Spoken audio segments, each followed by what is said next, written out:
In these uncertain economic times, you've got to do whatever you can to save money. One of our biggest expenses can be our cars, especially when unexpected repair bills hit. Not anymore. If you own a vehicle with less than 130,000 miles, is less than 12 years old, has a warranty about to expire, or even no warranty at all, you could stop paying for car repairs. Roadside assistance, towing, and rental coverage are all included. Don't wait for the next repair. Make one free call right now to see if you qualify. If your vehicle is less than 12 years old, has less than 130,000 miles, even if it's out of warranty, paying for car repairs can become a thing of the past. Call us right now and get your car protected before your next repair bill hits. Get protection and no more repair bills. Call 800-696-1030. Again, 800-696-1030. That's 800-696-1030. 800-696-1030.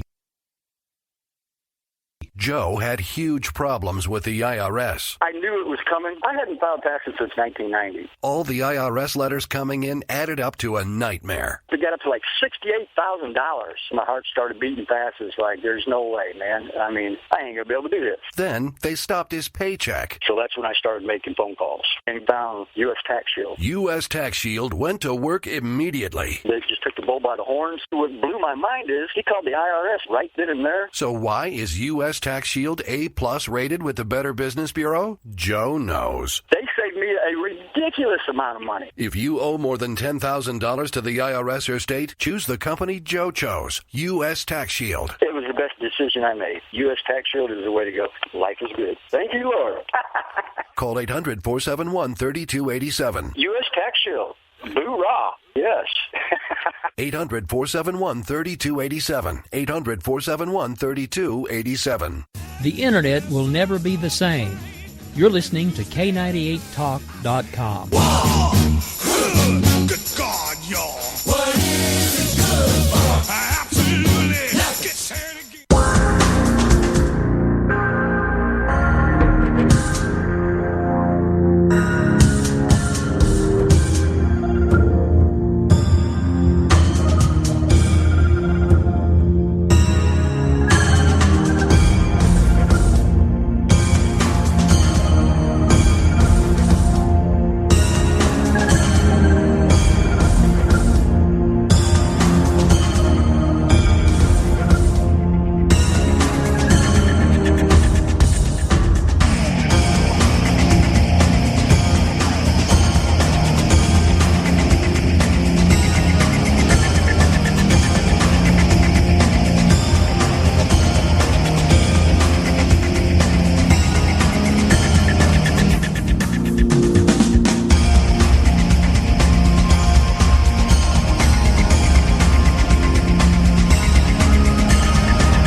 Good evening, good morning, wherever you may be around the globe in the chat room. Maybe you're on some phones, maybe you're on another planet, who knows? You could even be on the other side. I welcome you to tonight's show. I've got George McClure joining me tonight. He's the featured guest. We'll be talking with him after the break. And in this first part, I actually was putting news and such aside and instead bringing on Dr. Richard Ruling for about the next 20 minutes to talk about how you can reverse, that's right, reverse heart disease and diabetes. And these are from cardiologists who have done it themselves. I mean, just amazing stuff. So I thought I'd share it. You know, I kind of take a much bigger interest in heart health than I might have, say, I don't know, September 6th of 2014.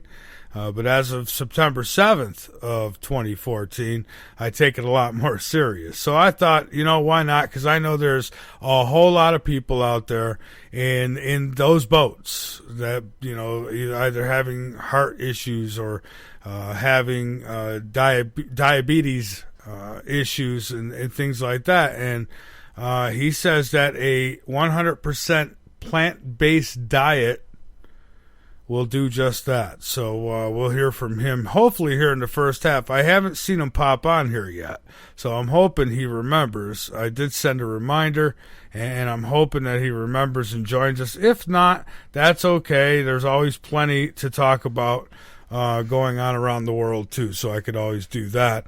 But we do have George McClure joining us after the break. He will be with us for sure.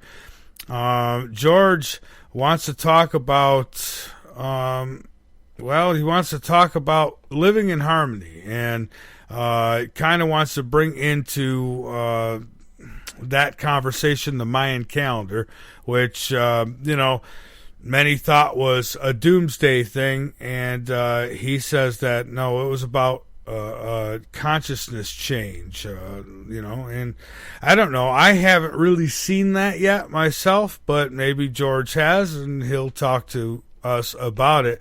By the way, George is the gentleman who we use his song as a bumper here, this one here.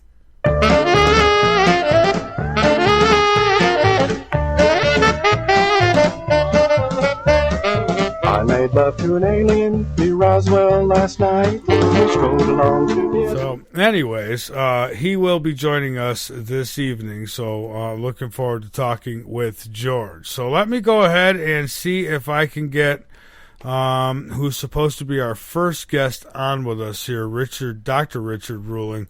Again, it's not showing him on here, so I'm kind of guessing we're going to strike out on this one, which is a shame. It really is. Folks, I am going, starting next month, I am going on a strictly plant-based diet for 4 solid months in an attempt to reverse everything that's wrong. So I will be your guinea pig, and I will let you know how all that goes. It's going to be rough, and I might even snap at a few of you here and there while I'm on the air. I mean, this is probably, quitting smoking was easy for me. This is going to be a little tough because I love my cheese pizzas, but we're going to have to get away from those. Well, let me try to get the good doctor on here with us, and hopefully it will work out. No, it says call failed. Well, we could try once more. Yeah, I don't think he's on. I don't think we're going to get him.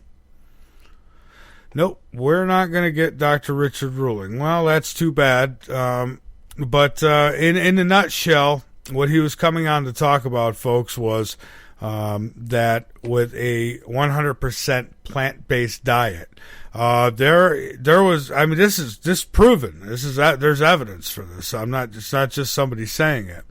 But people have reversed their diabetes, completely reversed it in 2 to 14 days. Not kidding you. On this type of diet, reversed their, one guy, a cardiologist at that, had to go in for, chest pains and things. His pains got worse and worse. So he went in. They wanted to give him a triple bypass surgery. He took a chance against their will. He left, and he went on this plant-based diet completely. You can't cheat.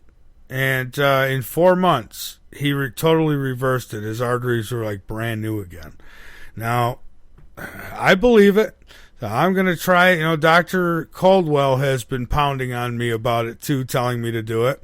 As a matter of fact, he sent me a detox package here, which once I get going on that diet, I'll do it all. Might as well just put my body in total shock. But that's what we're gonna do. I can't preach it unless I can't teach it unless I do it, right? So I'm gonna do it and see how it goes. I mean, it's worth it. If it'll keep me here another 25, 30 years to do what I'm doing right now, then it's well worth it. So anyways, all right, so it don't look like we're going to have the doctor here with us. So let's go over and see what is in the news.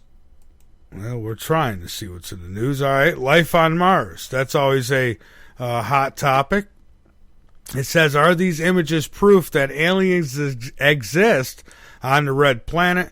There's some pictures. If you go to News and Discovery on LateNightInTheMidlands.com, you'll see it, and you'll see the links, and you click it, take you to the pictures. It says, startling images of possible fossilized alien remains on Mars have been allegedly captured in images by the NASA Mars Curiosity rover.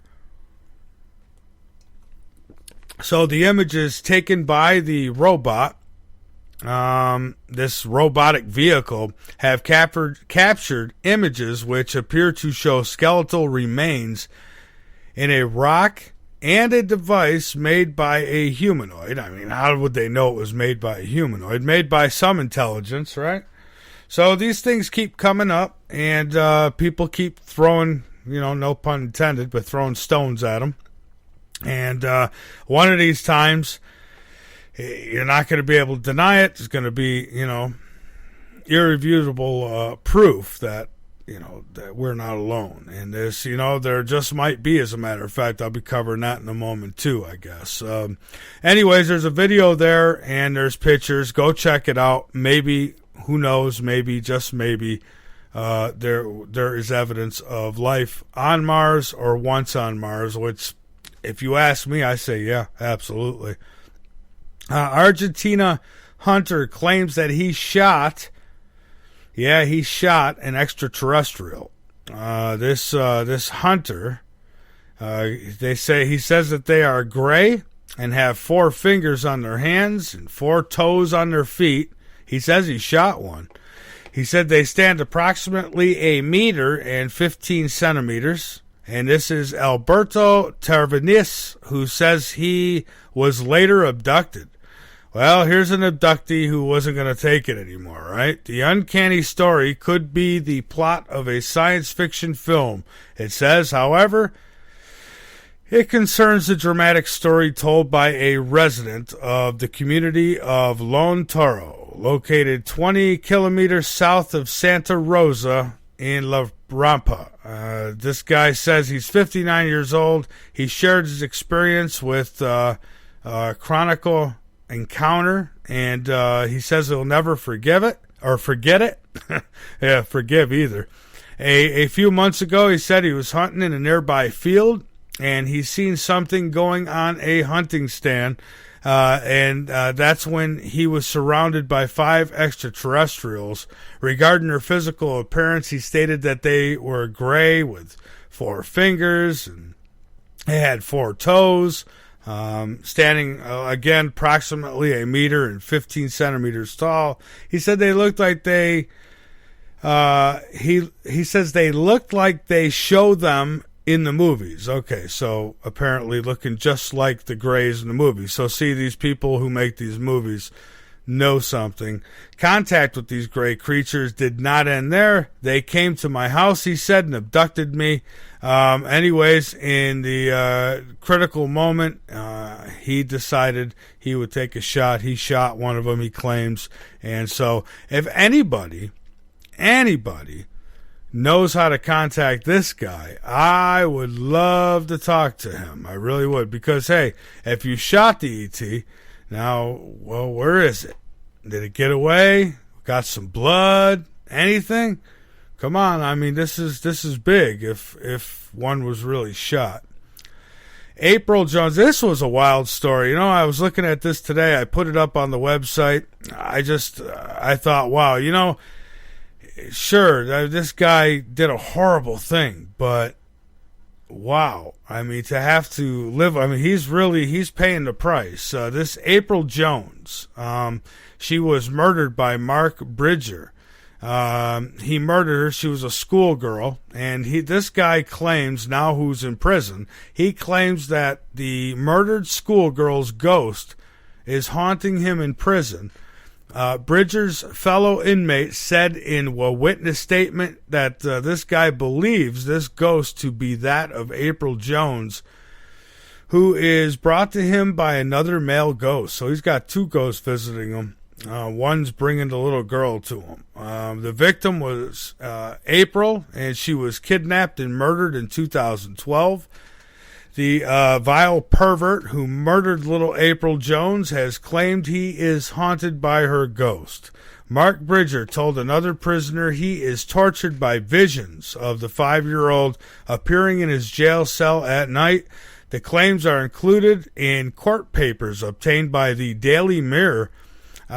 They were never made public during Bridges' trial, but this guy is being haunted by the little girl that he killed. And I guess the good news is that she's being led by somebody else there, so it's not like she's stuck or anything. Good. He's getting what he deserves, and wow, what a torture though, huh?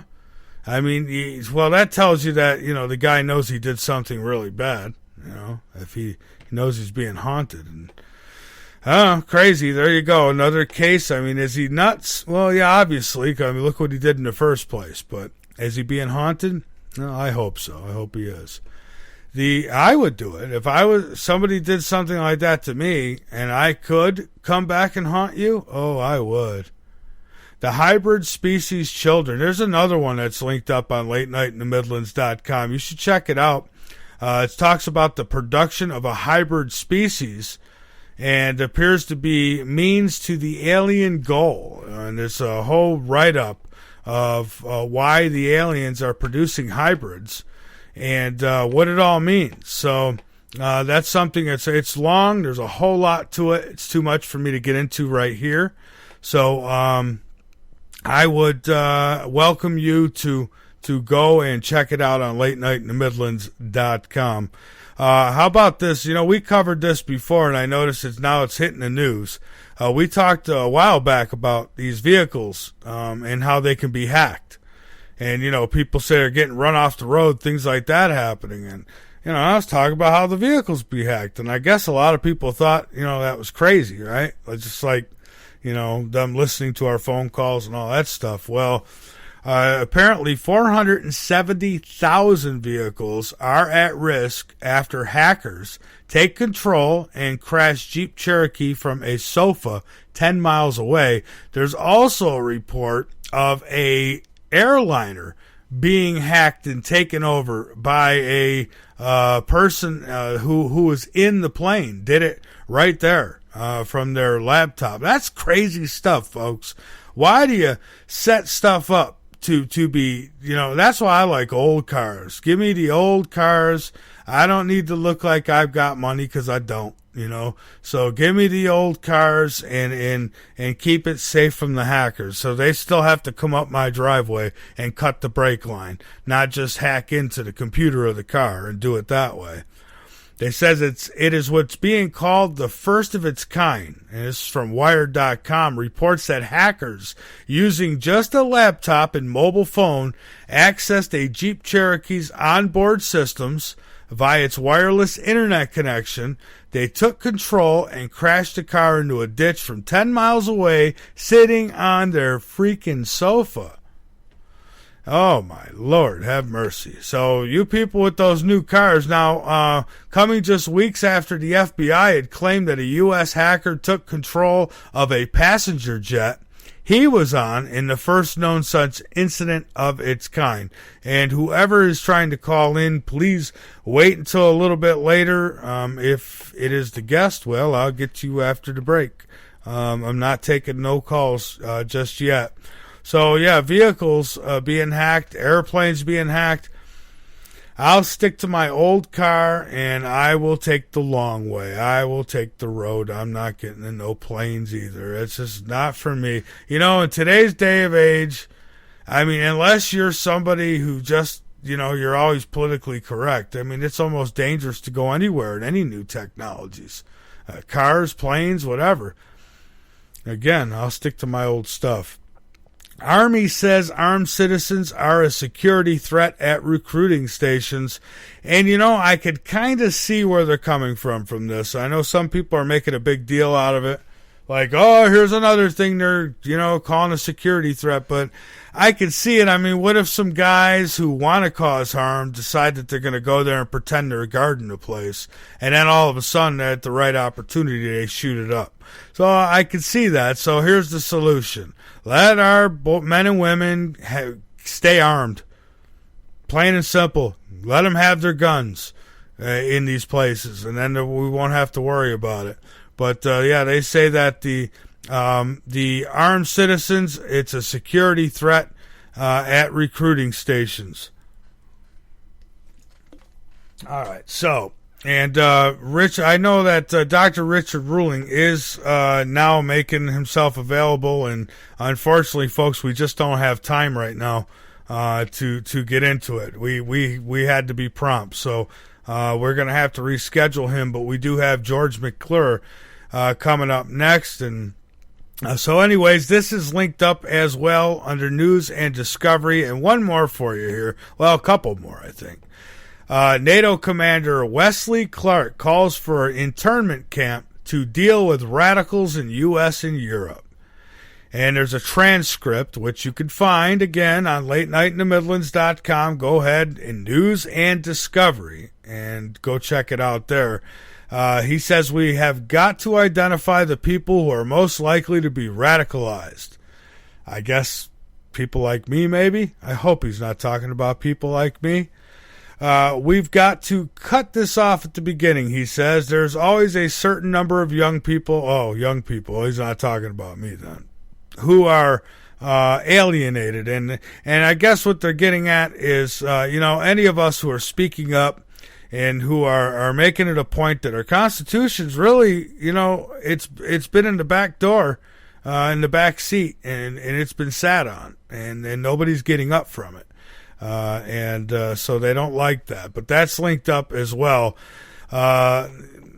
Just not good, it's just, I've heard them use words like domestic terrorists, and I've heard them use that word a lot. And I'm telling you, it's not for the guy who's on too many pharmaceuticals and goes into a theater and opens fire. It's not for those guys. It's for those of us who are saying that treason has been committed and that people should be punished. And anyways, folks, one more here that I definitely wanted to share with you because I had brought it up earlier. Astronomers find Earth-like planet orbiting a close cousin of our sun. Even good old Fox News covered this one even. I couldn't believe it when I seen it on there. But not only is this planet squarely in the Goldilocks zone where life could exist, I'm surprised NASA's even talking about it. But I will say this, I think that this is just more headway into full disclosure at some point where, it's not like they're going to come out and say, hey, we lied. They're going to come out and say, hey, look what we found. And I think that's how it's going to go. They said that life could exist. It is neither too hot nor too cold to support liquid water, and its star looks like an older cousin of our sun, the U.S. Space Agency said. That means the planet, which is 1,400 light years away, could offer a glimpse into the Earth's future, scientists said. It's known as Kepler 452b. The planet was detected by the U.S. Space Agency's Kepler Space Telescope. That's my buddy, my little furry friend's name over here. His name is Kepler, my kitty. And he's a good cat, though. He goes into the window, he'll pull the blinds down, he'll growl, literally growl when people pull into the driveway. He's just, I'll tell you, he's a special guy. I've never been a real big cat person, but this cat has taken to me, and I have taken to him. He's awesome. But anyways, his name's Kepler.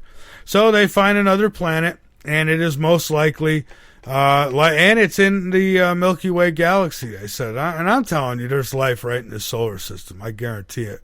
They says its star is 4% more massive than the sun and 10% brighter. so you can get suntanned even quicker there. Anyways, folks, we're going to put this away now right here. We're going to get our guest on here next. I'm Michael Vera. This is Late Night in the Midlands on the LNM Radio Network, also broadcast on the Dark Matter Radio Network, on K98 Talk, and on High Point Radio, the top of New Jersey. They cover New York, New Jersey, Pennsylvania, and they do it on 100.5 FM and 1700 AM, and we'll be right back.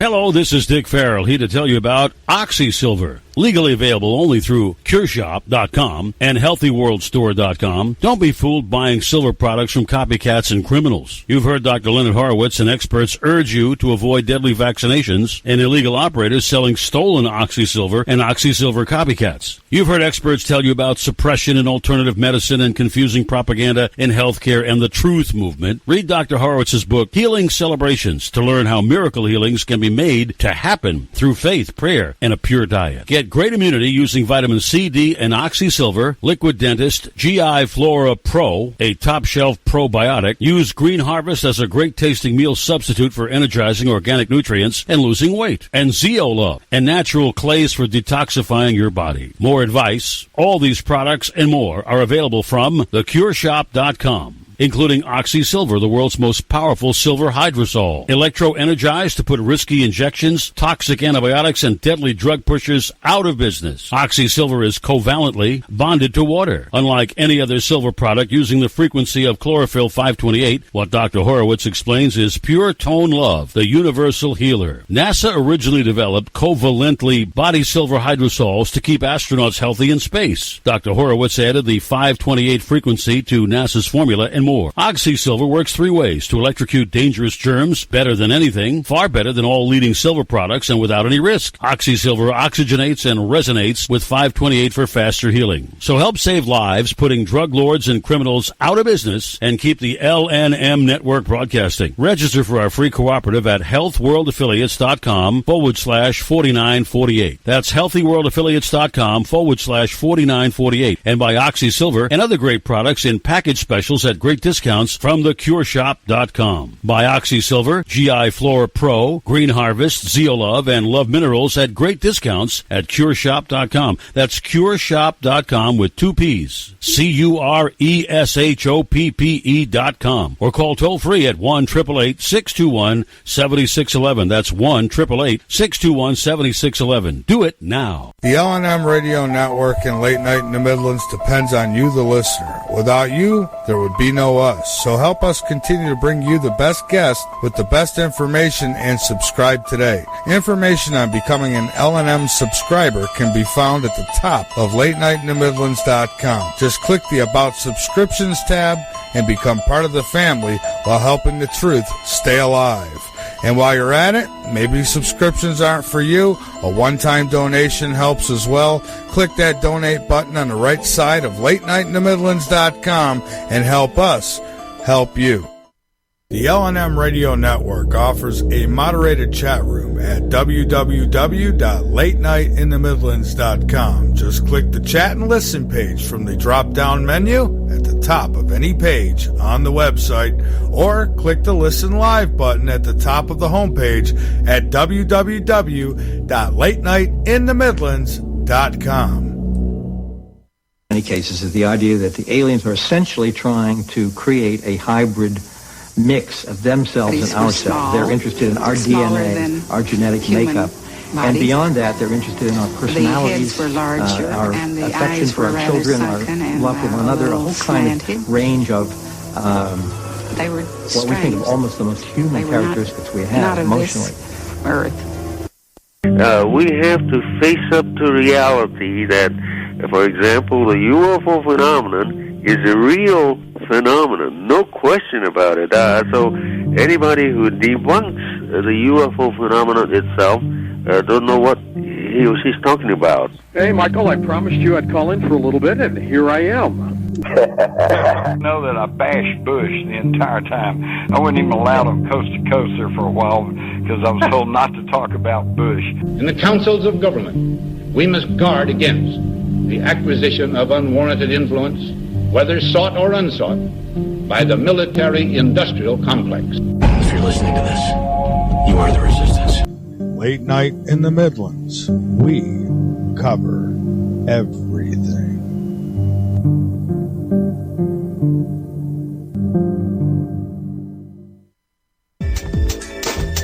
It's the middle of the night, and there's nothing much to do.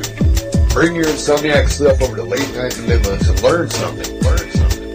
We've got every topic you can think of with very little being off limits. Alien abductions, government corruptions, the stuff that's got your sleep disrupted. Come join the conversation tales and tune in to Late Night in the Midlands with your host, Michael Vera.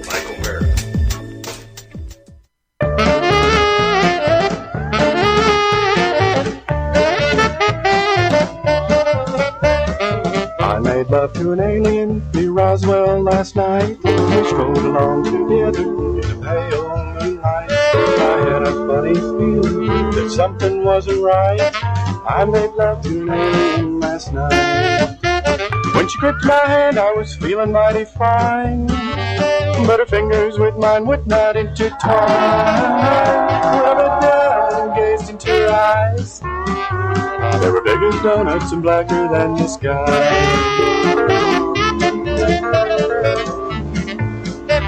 She said, I'm feeling lonely. I said, Lord, so am I. We'll stroll along together, but we won't question why. That ground beneath your feet here is flashing red and white, and sprouting little mushrooms left and right. Then she threw me down and put me on my back. To tell the truth, I thought I'd seen my last. But she settled down and snuggled in my arms, and I made love to that maiden from the stars.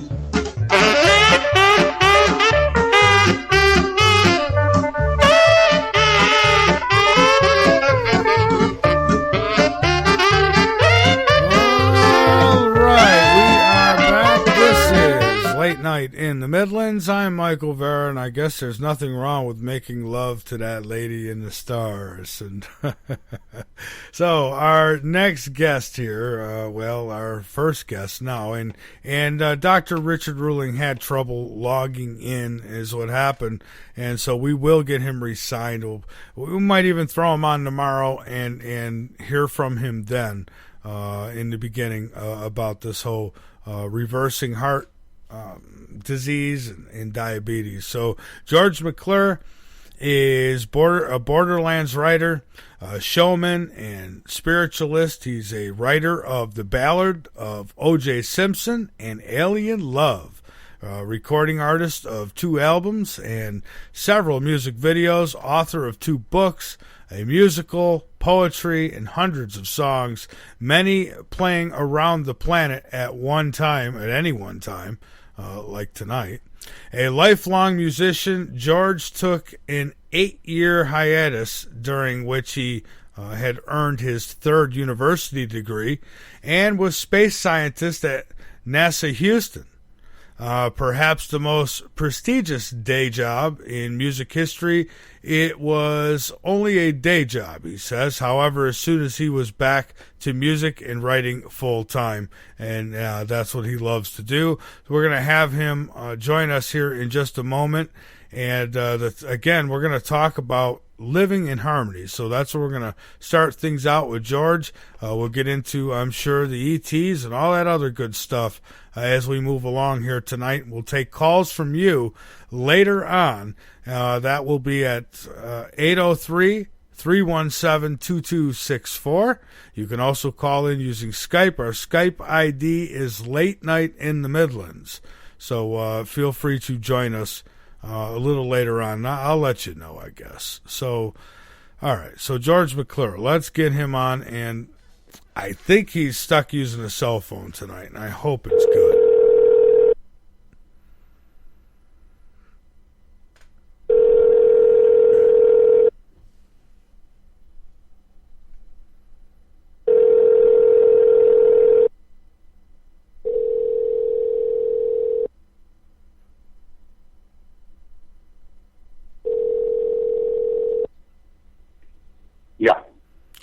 George, welcome to Late Night in the Midlands, my friend. We are live. How are you? Thanks. Thanks for having me. I'm wonderful. How are you, Mike? I am doing fine. I'm sorry if I caught you by surprise there for a minute. I know the number doesn't always come up normal, so but welcome aboard. I'm glad to have you back. It's been a while. Love the song too, by the way. I think I told you this last time. I use it often as a bumper music. I love it. Oh, cool. The Alien Love Song. Yes. Yeah, very good. It's got that old style to it, and I like it. Yeah. So, sweet. Yeah, so I guess let's start out there. What gave you the idea? What gave me the idea? First, I'm going to say hello to our new listeners. Howdy. I know there's some new people listening in live, and others new will be coming up. And I'm glad you started with the music, because most people know me from music, or at least some of the new people are. And what got me on Alien Love? I made love to an alien last night. I was beginning to tour. This was around '94. I was actually touring about half-time at that point out of Nashville with my show, which back then I called it McClure's America. And but I had a part-time job, Mike. I had a part-time job. Believe it or not, I was a security guard. I was a security officer, and I liked that kind of job because nobody tells you what to think, and all you have to do is wear a uniform. I could bring my guitar banjo in, and you walk around every hour or something like that, and then your time's your own. Yeah. And so I did exactly that. I brought my banjo in, and I'd sit and pick on it or whatever. And they have to have a television in this place, and there was a 1-hour pseudo-documentary on alien abductions in the United States. And it said in the course of that, Mike, it said that 1 out of 4 Americans has either been molested by space aliens or abducted by space aliens. Huh. And I thought that was the funniest thing I ever heard. And so I wrote Alien Love right then. I actually wrote it on the banjo. Yeah. But so I wrote it right then, and before I went home that night, it was done. The song was finished. So that's how it came about. So then every time I play that song, I probably have no idea how many people it means even more to. Oh, who knows what it means. I had the only minor kind of hit I've had was with that song. As a matter of fact, when the internet revolution, the digital revolution started with MP3, there's a company over in Japan that wanted my song. They wanted Alien Love. And they agreed to pay me so many, what percentage per download. And that was when MP3 was just brand new. And it ended up, I never got a penny out of these guys. It was Big Fish Japan, but I never got a penny out of them. But they emailed me. I had to email them like 8 times to get an answer. And then they emailed me back and they said, 10,000 people, 10,000 Japanese have downloaded your song. You're a big hit in Japan. And of course, 10,000 downloads is nothing now for a big hit online. It'd be like 1 million downloads in a day. But that was at the dawn of MP3 and internet, and 10,000 was a big figure. And so I had the satisfaction, the querulous satisfaction of having a minor hit somewhere, but of course, no money came through with it. But it was, but yeah. So who knows what it means to people? Japanese, they were downloading it, they were hitting it. So well, maybe they made love to a lot of aliens. So you never know. Yeah, exactly. So in the last verse of that song, they had a child, and she went back to the stars. His alien partner went back to the stars and left him on Earth raising this half-breed alien named Allie, for alien, you know? No. So that was the last verse of the song. That's fantastic, you know, and in a time when people are talking a lot about star children, and I'm hearing a lot about these black-eyed children too, but not hearing enough that I know enough about them. But, you know, just the thought of that is maybe there are some, you know, lovings going on with aliens, and, you know, this whole hybrid thing might actually have some meaning to it. Oh, yeah, and of course the genetic... But a lot of people, and this is some of the spiritual things, you know, the Mayan calendar, Aztec calendar things that I could talk about tonight. It's there are all these energies hitting Earth now. The Earth is, astronomically speaking, physically speaking, Earth in our solar system is in a unique position that it only enters every several thousand years.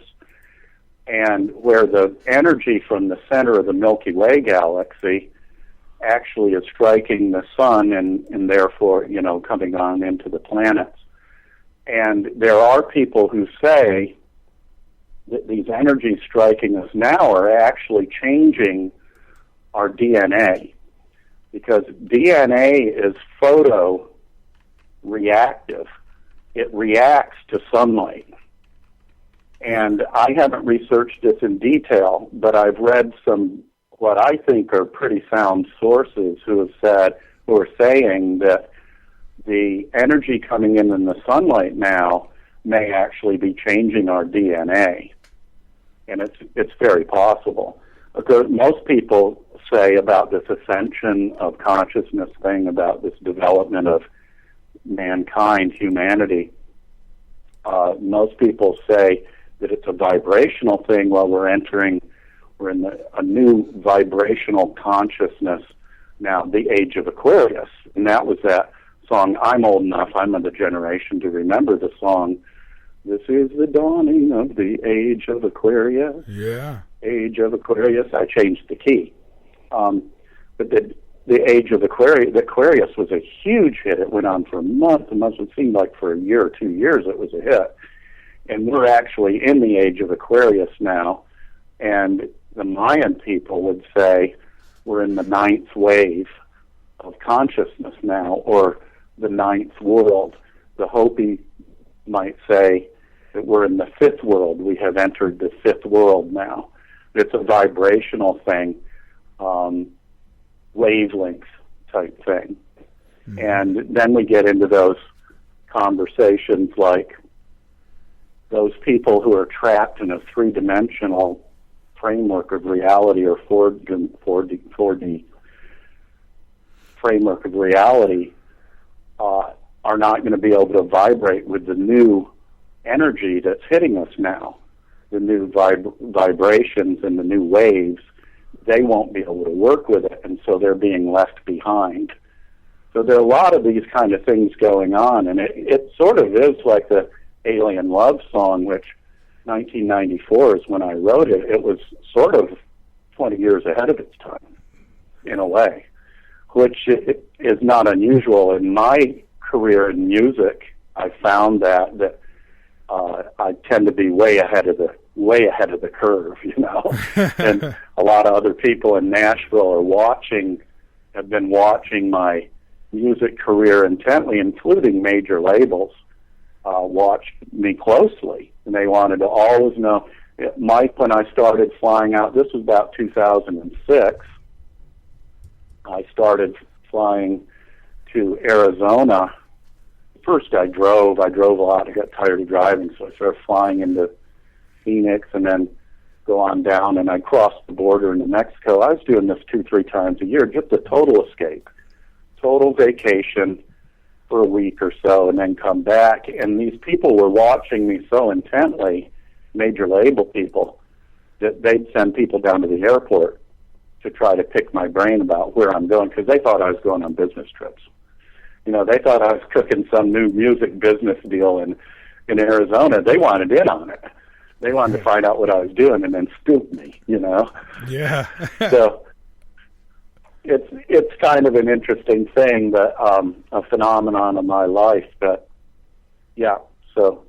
Yeah, that's I love the song. I think that and again, I joke around, but I think that for some it might have meaning. I've had people guests on this show who have told me they've been. One woman said that she was impregnated and then the baby was removed at some point, and so there's a lot that goes on off the earth, I guess. So you talk about living in harmony and how I guess what you're saying here is that the Mayan calendar, actually that's what it was talking about, right? Not the end of the world, but rather a new breed of consciousness. Exactly. The Mayan calendars, now there were more than one, and the Haab calendar, Haab, Haab calendar was like our calendar, or Western civilization's calendar, which is the Gregorian calendar. And it measured, the Haab calendar measured one thing and one thing only, the revolution of the Earth around the sun, 365 and a quarter days. And that's like the Gregorian calendar. It only measures one thing, going around the sun. And we're going to come back to this in a second and see that it does a horribly poor job of doing that, and we'll talk about why. But then another calendar in the Mayan had, and by the way, the Maya people grew into the Aztec, the Toltec and Olmec preceded them, so it's a civilization that ran 4,000 to 6,000 years in Mesoamerica and Middle America. And when Cortez came across that, so of course he marched into what's now Mexico City. In Mexico, he was absolutely dumbfounded. He came in with 20 horses and 200 men and a bunch of Catholic priests. And what they found was floating gardens, 1 million people, city of 1 million population. It was the hugest city and civilization on Earth, most advanced one on Earth. So they had floating gardens, huge libraries, which Cortez burned, and so on. Right. So there was the long count is the next calendar we'll talk about. The long count in Mayans, it just started and went day by day forever. That's the long count, like 1, 2, 3, 4, 5, 6 to 10 million and keep going. Whew. That's the long count. That is long. And then there's the Tzolk'in calendar, the Tzolkin, the Tzolk'in calendar. And this is the daily spiritual calendar that all Mayan people and Aztecan people and so on used. And by the way, there's still 6 million people in the Yucatan and Mexico who speak Mayan every day. That's their language, 6 million people. So this is a living culture. So when they say that, when they say, George, well, we don't know what happened to the Mayan people, then basically they're ignoring the fact that the Mayan people are still here. Yes, it's just one more lie perpetrated by Western science and Western civilization. There's just so many of them, and I'm glad that's exactly it. You hit the nail on the head. If you read accounts or listen to accounts of Cortez coming into Mexico, into the Aztec civilization, they say the Spaniards encountered the Aztec people pulling living hearts out of virgins and sacrificing virgins and all this stuff. 100% lies. It's 100% untrue. The real truth is that they came in to the Americas. There were 110 million American Indians, Native Americans living in North and Central and South America, 110 million. And 70 million, it's estimated, were killed by syphilis and smallpox, by European diseases against which they had no protection. They had no resistance.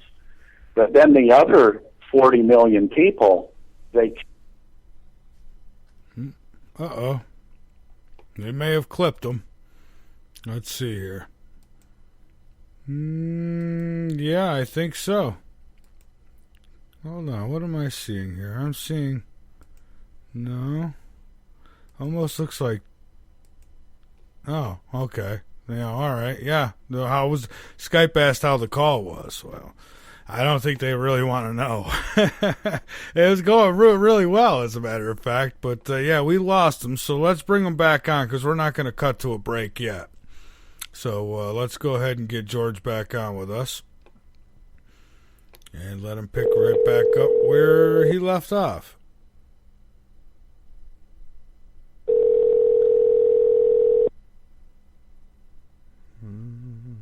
All right, we'll get him. He might have been moving around, hit a dead zone maybe. George? What happened? Oh, I don't know. Yeah, what happened? I'm not sure. I thought maybe you moved and hit a dead zone or something, but you sound good tonight. How far did it go through? I don't think I hit a dead zone. I rarely get them if it's possible. Okay. How far did I get before it cut out? Well, you were talking about you had told us about the long count, and then you started getting into I guess they say that the people are no longer here, but they are. And at that point, it clicked out. So, okay, you had asked me a question.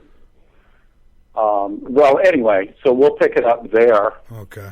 So the long count, and then the Tzolk'in, Tzolkin, the Tzolk'in calendar is the daily spiritual calendar describing the energies of the day, the energies that come in and hit Mother Earth from other places.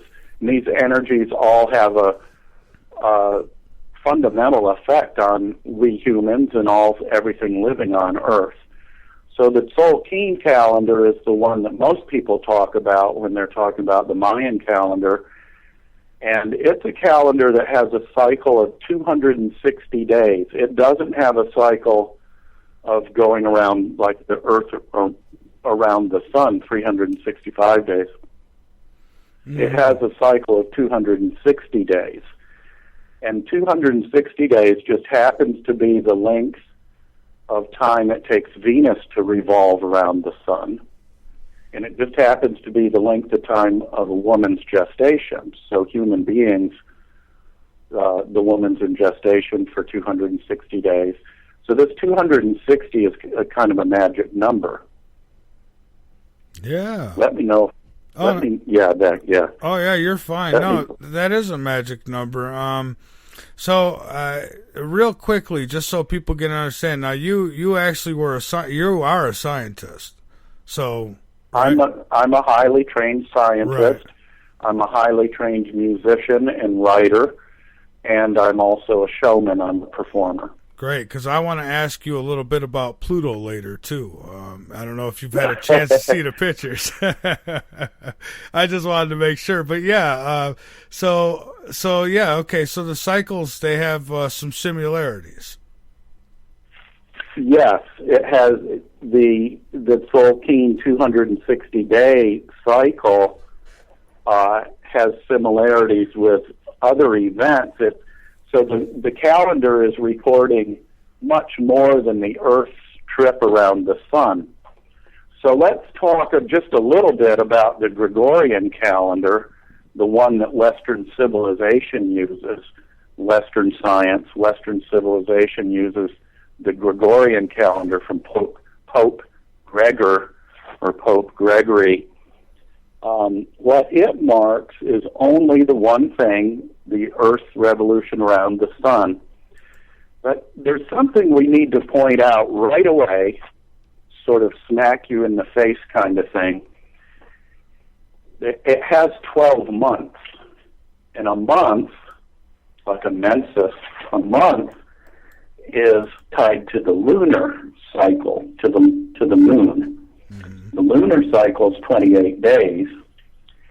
And if you divide 365 by 28, what a real month is a lunar moon cycle. There are 13 of them. So if you multiply 13 times 28, 28 days in the lunar cycle, it comes out to exactly 364 days. It's the length of our year plus 1 day. So if we were really running a calendar that marked months, we'd be using 13 months plus 1 extra day. But the Gregorian calendar uses 12 months of 30 or 31 days each, and then they do the homogrification, which is a word I use, in February, 28 days, 27. That's to make up for that quarter day. Mm-hmm. But essentially it uses 30 or 31 days for each month, when really the lunar month is 28 days. So it has nothing to do with our nature, our natural existence. In other words, if you go out and watch the moon, which I do, it has no correlation with the Gregorian calendar whatsoever. And there's a reason for that. Let's look a little further into the calendar. So it's got the Gregorian calendar has 12 months, January, February, and so on. By the time you get to September, let's look at that. Septiembre, Spanish, sept, Latin. Sept means 7. Yet it's the 9th month.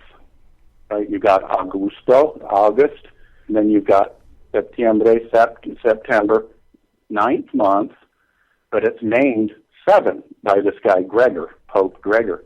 And then you go to October, Octubre, OCT, octal, 8. So it's named the 8th month, but we all know October is the 10th month in the Gregorian calendar.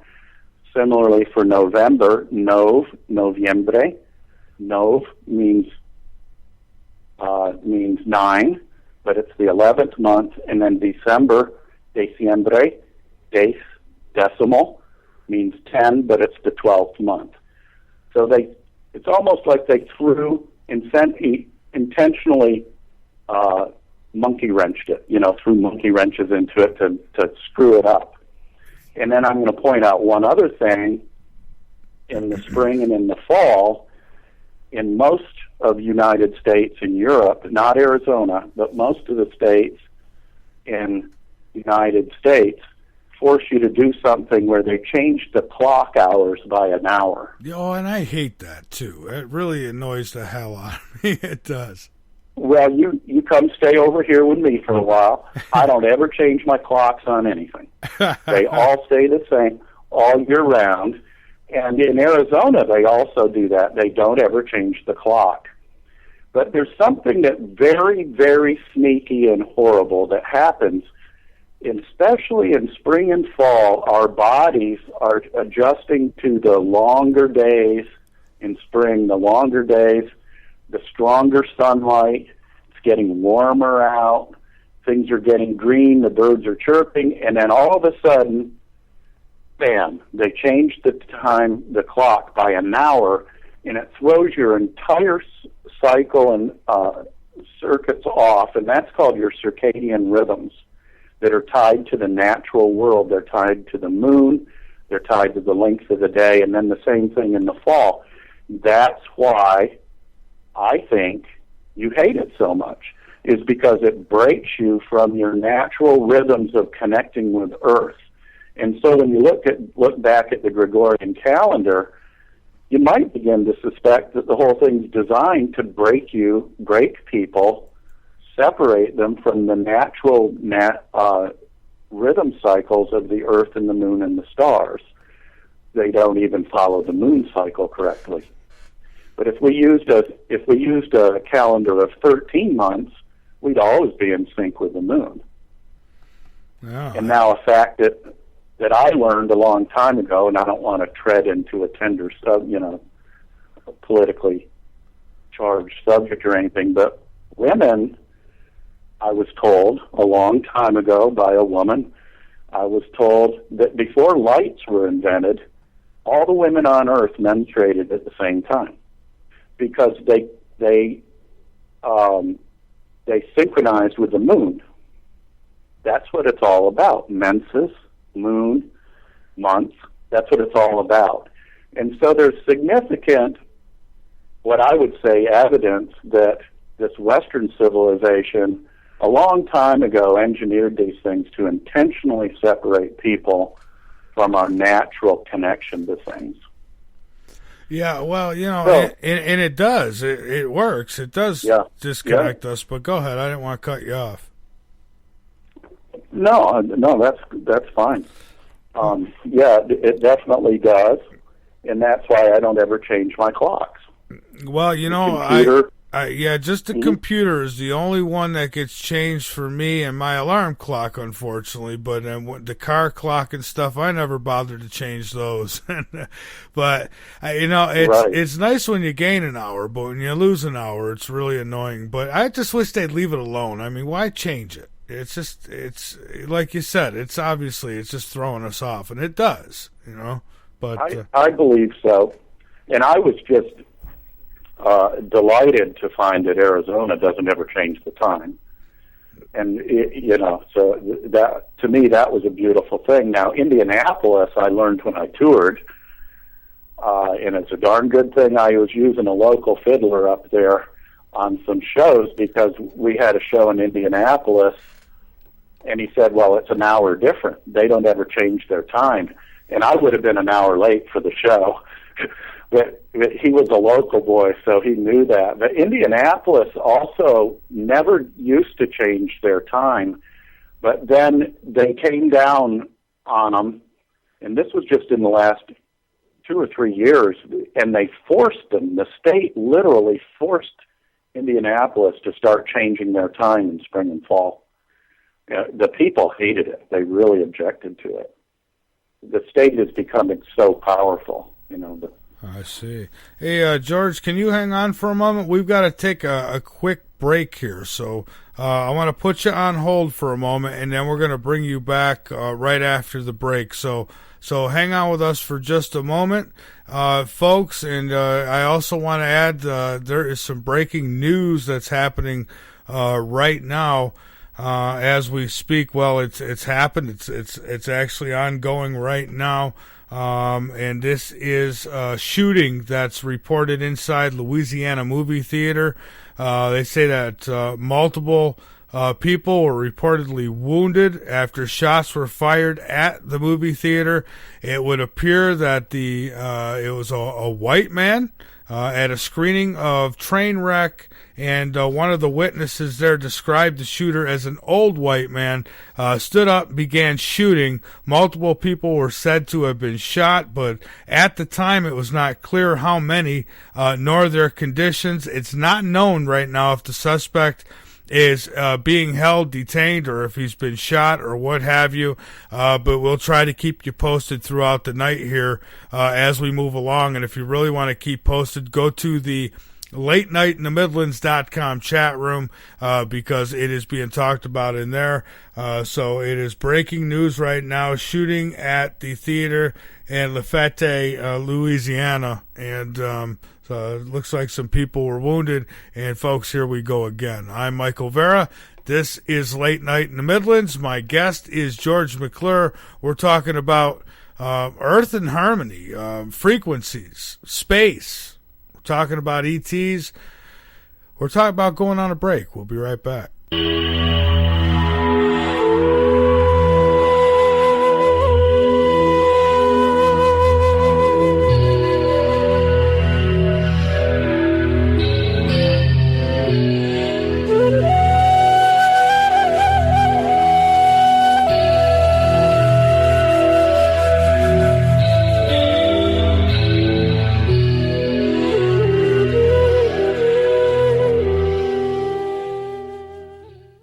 Want the truth? Late Night in the Midlands knows you deserve it. That's why we make it easy for you to listen at www.latenightinthe.midlands.com. Go on over, become a member, be informed, and by all means inform others. Folks, We're not your average radio show. We cover everything. Late Night in the Midlands on the LNM Radio Network. LNM is always looking for sponsors, so if you are interested in sponsorship or advertisement on air or on our website, contact us at mv@latenightinthemidlands.com. If you're interested in rebroadcasting or picking up the live feed for Late Night in the Midlands, then contact us at mv@latenightinthemidlands.com and help us help you. Hi, I'm Joshua Vera, and I wanted to inform you that Late Night in the Midlands is offering limited on-air advertisement. With 30 and 60-second spots available, or inquire about placing your banner ad on the LNM website, or go ahead and package a deal, but either way, get the attention you deserve and join the LNM family. Contact us at mv@latenightinthemidlands.com. Again, that email is mv@latenightinthemidlands.com. The LNM Radio Network offers a moderated chat room at www.latenightinthemidlands.com. Just click the chat and listen page from the drop-down menu at the top of any page on the website, or click the Listen Live button at the top of the homepage at www.latenightinthemidlands.com. Late Night in the Midlands began as a hobby and became a mission, and is now a 24-hour radio station, and we cover everything and expose the truth one show at a time. The LNM Radio Network, shining a light at the end of the tunnel. It's the middle of the night, and there's nothing much to do. Bring your insomniac self over to Late Night in the Midlands and learn something. We've got every topic you can think of, and very little being off limits. Alien abductions, government corruptions, the stuff that's got your sleep disrupted. Come join the conversation tales and tune in to Late Night in the Midlands with your host, Michael Vera. Yep, it's happened again. 2 dead, 8 injured, they're reporting right now. Apparently, the whatever he is has been killed, I believe. I believe the report is that he put the gun on himself. Folks, I gotta tell you, it looks to me like it reminds me of the old suicide bombers, the old Kazakazmi people, just taking their own lives for the sake of their craziness. And it looks like to me like, for whatever the cause, and we know it's not good, we know it's got to do with taking the guns, all right? Here goes another one who is just, if this is just some random person, which I don't know yet, it just happened, but if it is, then, these idiots are just helping get our guns taken. Well, helping them to want to take our guns. I'm not saying that they're going to get them, but, folks, not good. Not good at all. So we'll keep our eye on this one, but we've got to get back to our topic at hand here. I'm not surprised by this. Yes, another shooting.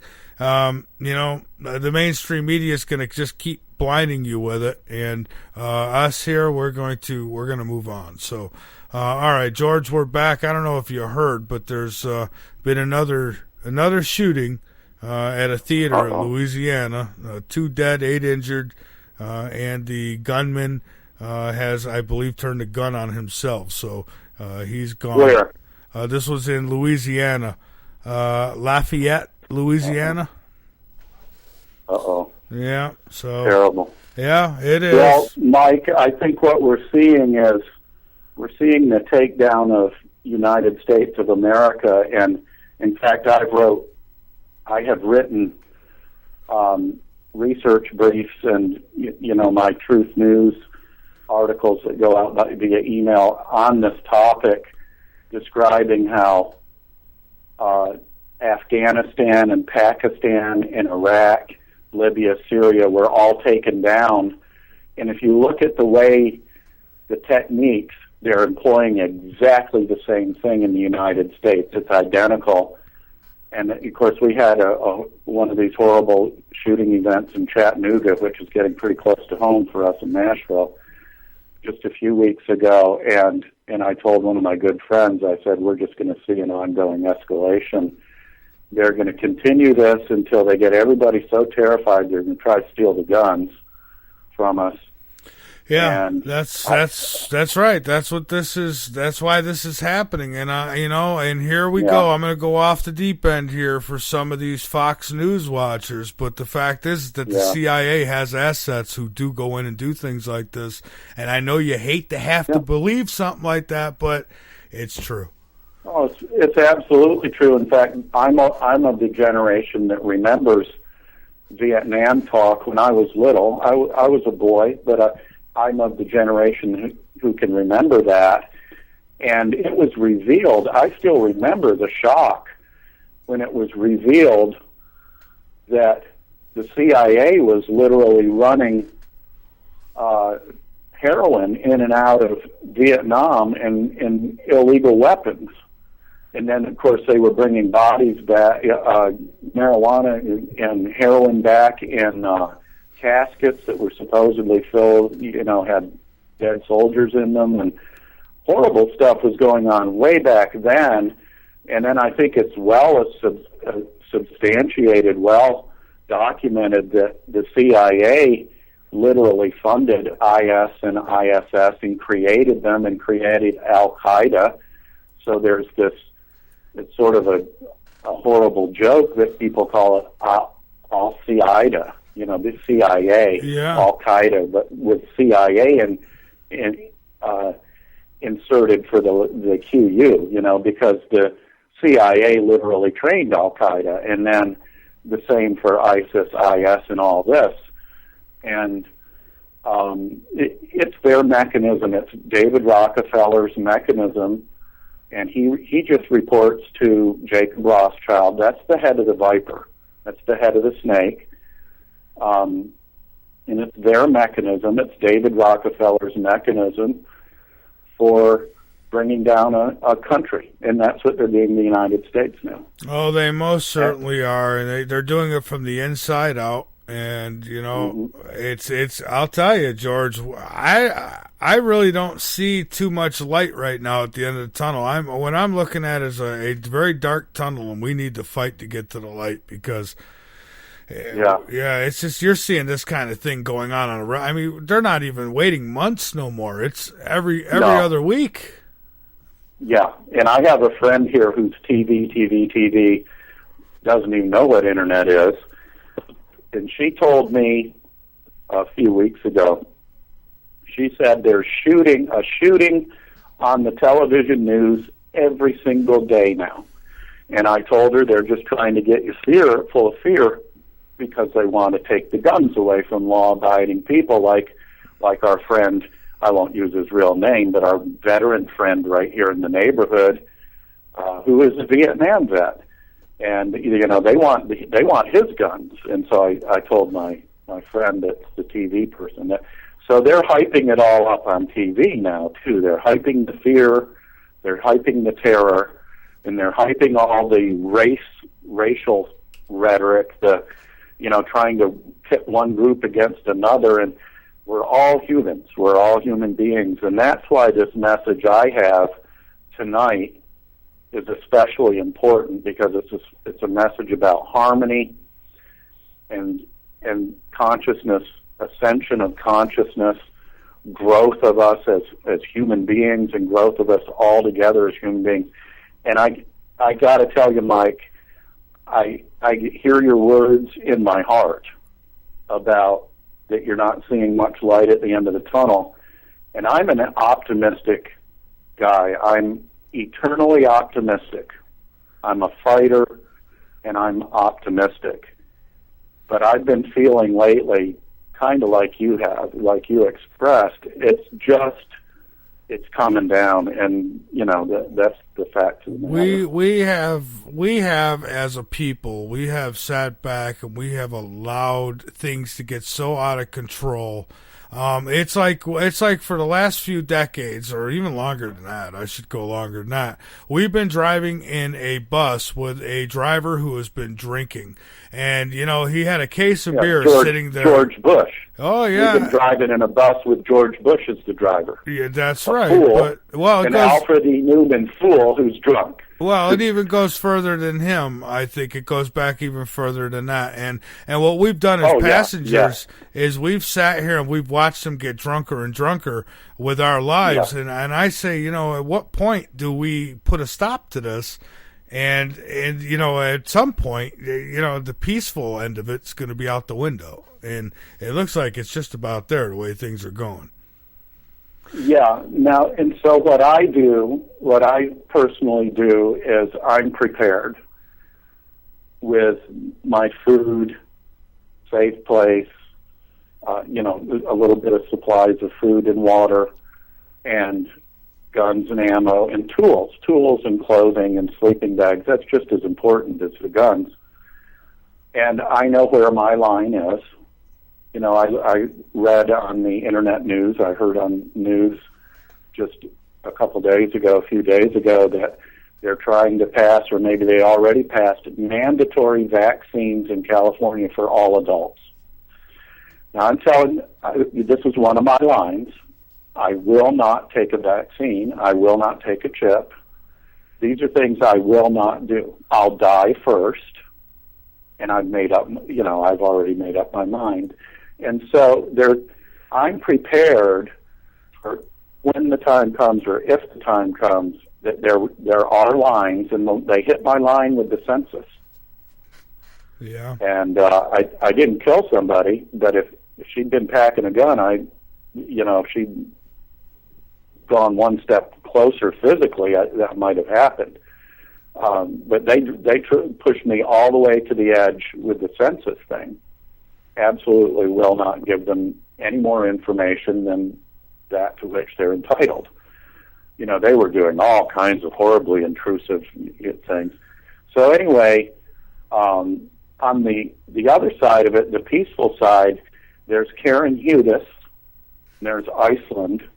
So there are these success stories, and if you notice the news releases I do, I call them positive truth news. Positive news. It's positive truth. I also still do some of the truth news that are going to give some of the horror, but I do the positive truth news because so few people, we're not looking at that.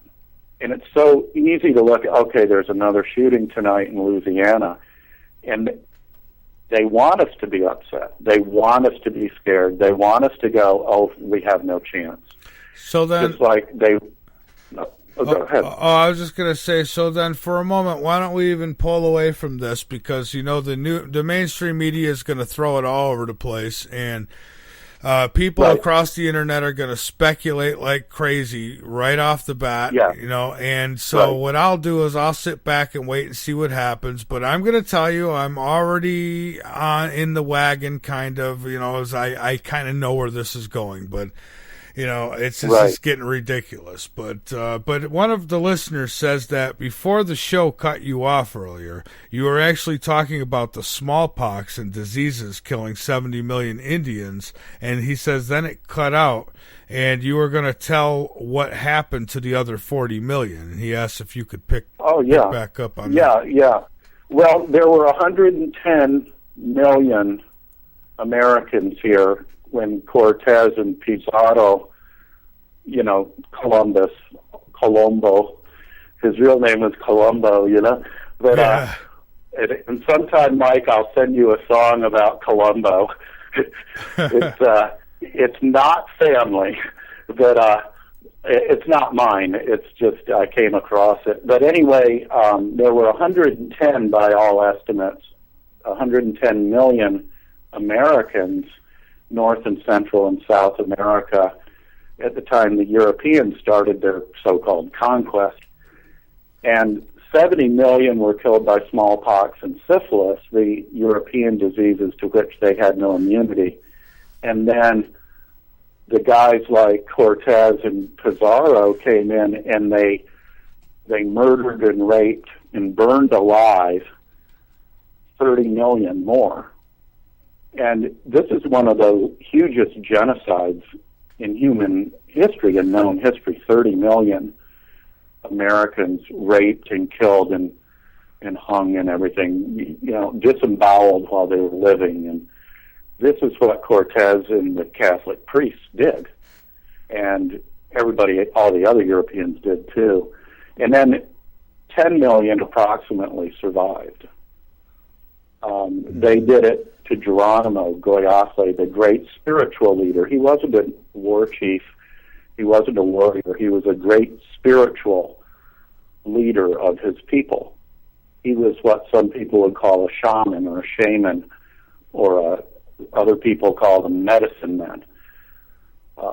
And Western civilization is eternally derogatory toward all other religions other than Christianity and Judaism. They're eternally derogatory toward all other religions, so they're all called pagan, devil worshippers. Yeah. And, they're all put down by those terms, so I don't use any of those terms. But anyway, that was the rest of what I was saying for your listener there. Okay. All right. Well, great. I hope that that answers it for him, because he definitely wanted to hear the finish up on that. And so, and now going to what's going on tonight, another shooting, right? So you were talking about frequencies hitting the planet, energies hitting the planet. Right. And I'm kind of curious as to what type of energies are hitting the planet, because it seems like in the past decade and a half, people have really gone nuts, haven't they? Yeah.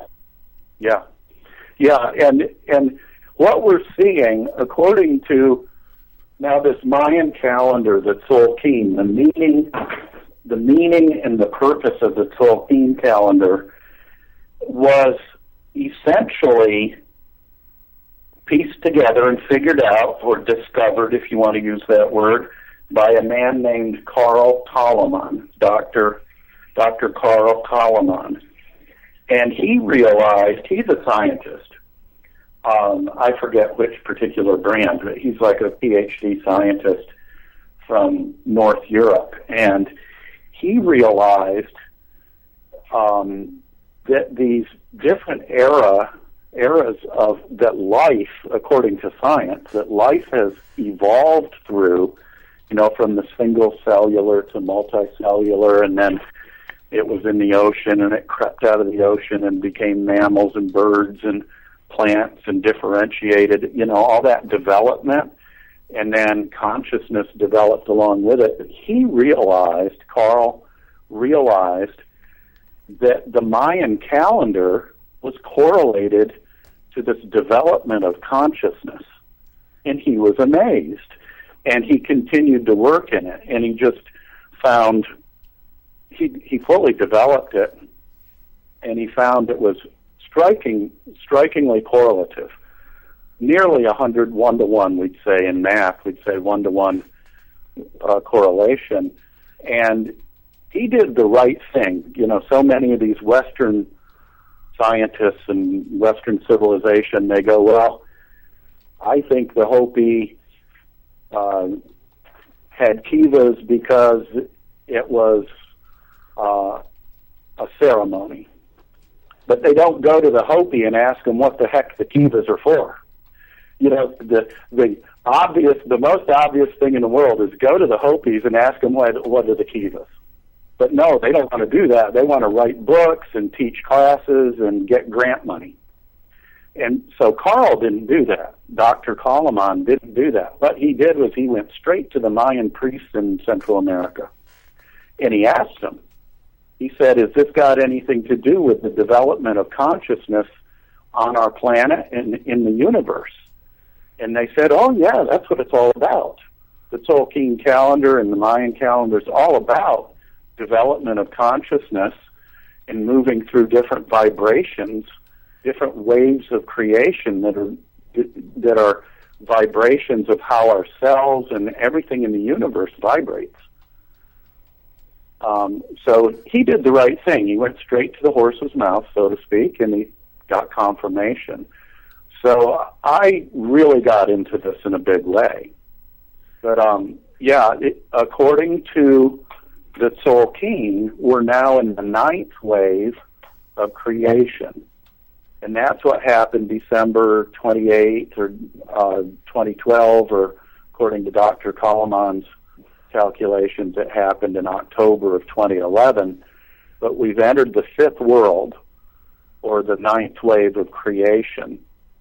And now it's a time where all the evil and the power and the materialism and the corruption is being exposed. Yeah, it is being according exposed to the Maya. Well, and so we're seeing, in answering your question, we're seeing everything bubble to the surface. All this corruption and horrible human misbehavior, and this is Western civilization. You know, American Indians don't behave like this. Aborigines in Australia, the Maori in New Zealand, they don't act like this. It's Western man. It's Western civilization. So well, we can talk about that a little bit too. Well, yeah, and it would seem that civilizations that are similar to, American type, the way Western civilizations, there's some kind of mind control going on here, or it's just that we have the CIA. I don't know which it is, but for these things to keep going, I mean, because how come 10 years ago people were just walking into theaters and shooting them?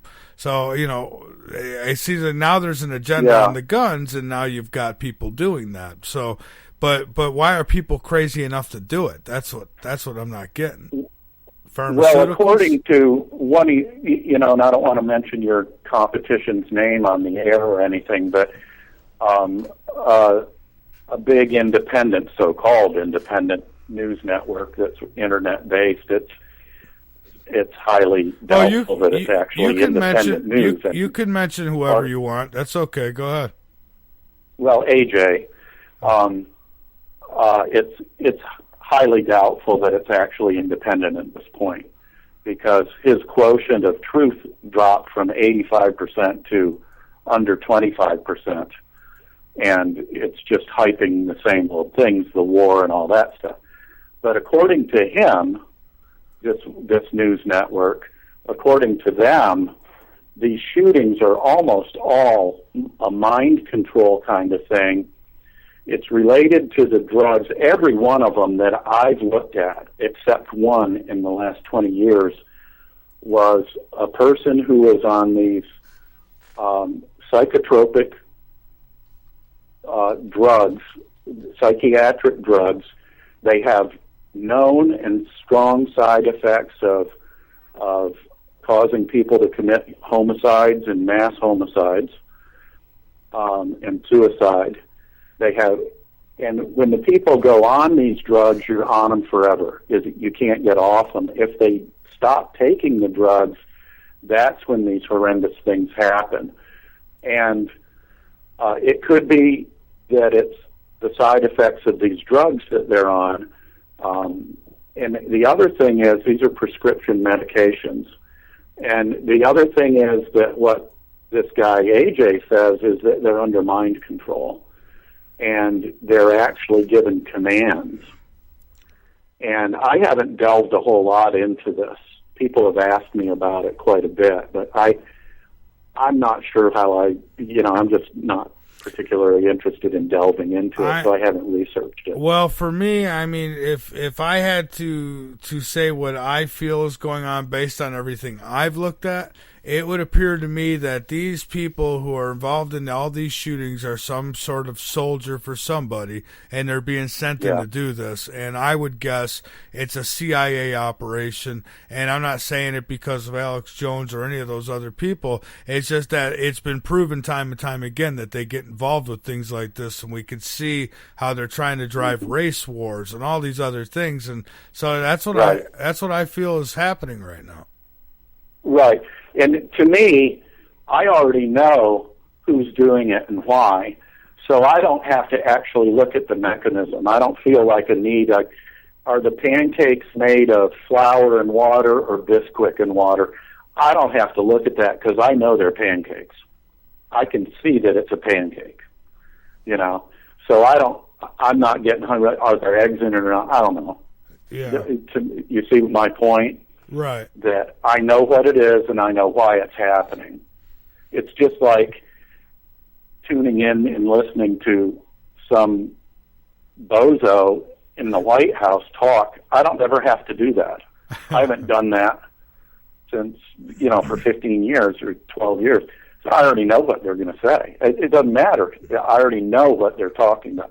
So I don't need to do that. And you know what? I mean, it's so catchy too because look what's happening. Look how they get everybody to start talking about you know their dirt. Yeah. But you have right. to, because there's people out there who are thinking, oh geez, another one of those truther people going off the wall shooting somebody. And you know, it's really it's aggravating to me that there's so many people who fall for this, and that's again at the core of what we're talking about with the spiritual things. And the Hopis say this. The Hopis say, and they've always said, as far as I can tell, and I've read books written about them in the early 1900s and late 1800s, they say that they are creating the world. In other words, people, we are creating the world. In the Mayan calendar, Maya say we create the world. Now, modern contemporary people, of course the Mayan are contemporary like we talked about, but the people like Windrider, I think her first name's Kiara, if I remember right, Kiara Windrider, she says we're creating our world, our reality. We are literally creating reality by what we think about. And there's a word people use for that, co-creation. Big word, just means if I think about this shooting, then all these people around the whole planet are thinking about the shooting, then it makes it real. It instantiates it and gets it into our group consciousness, and it becomes more real than I want it to be. On the other hand, if we think about Karen Hudis in Iceland and the positive truth stories, the positive news, Iceland kicking out the banksters, refusing to do a bailout, refusing to make their people pay for the bank criminals stealing of their money. And then look at 2 years later, Iceland is one of the strongest economies on the planet in the developed world. Huge success story.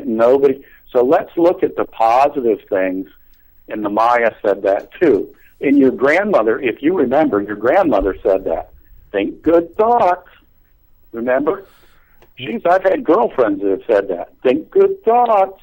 And there's a real element of truth to that. Think good thoughts. But, of course, it's hard to do that when they're shooting and breaking your door down. Well, and it is. And for me, I could look at this and, well, I get as frustrated as everybody else does. At the same token, I mean, I could turn it off right now, and I already know how it's going to play out. I already, I've seen this show before. It's a rerun.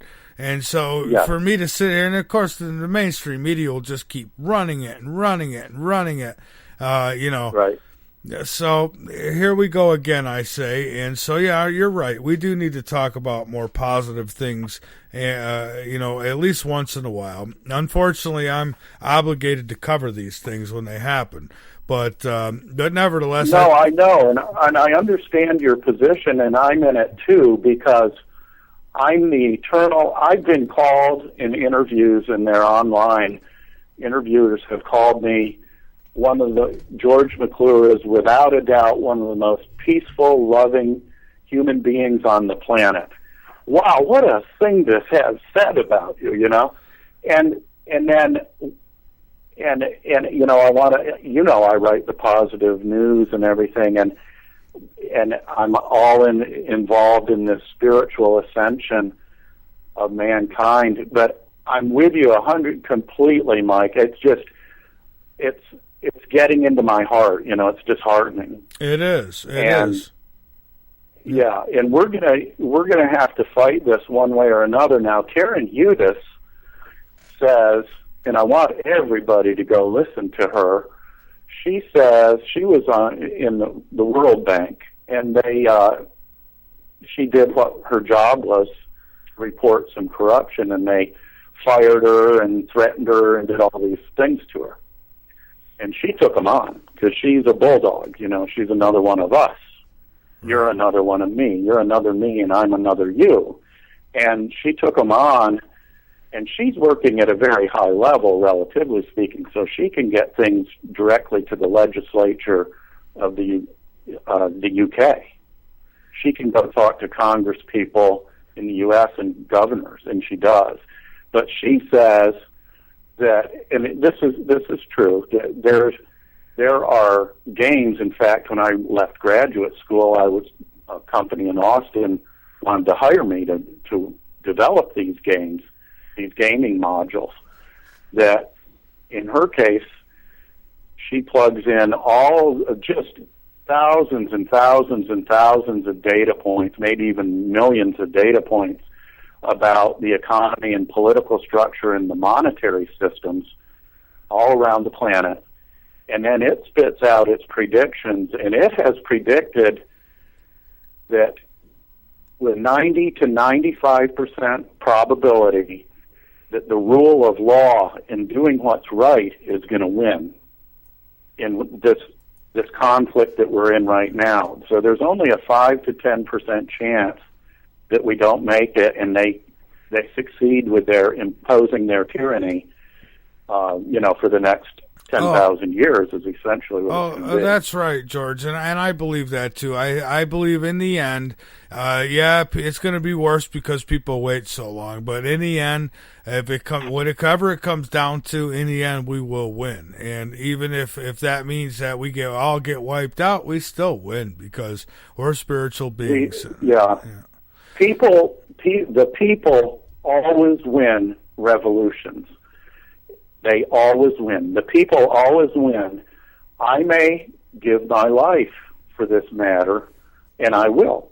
I have drawn my line in the sand, and I know where I won't go, I won't go beyond this point. They're going to have to kill me. And I'm probably going to hopefully I'll take one or more of them with me when I go. But we may have to give our lives for this. I may have to give my life. I'm telling anybody else what to do. And we have to be prepared to do that. I think for real change to happen, we have to be prepared to do that.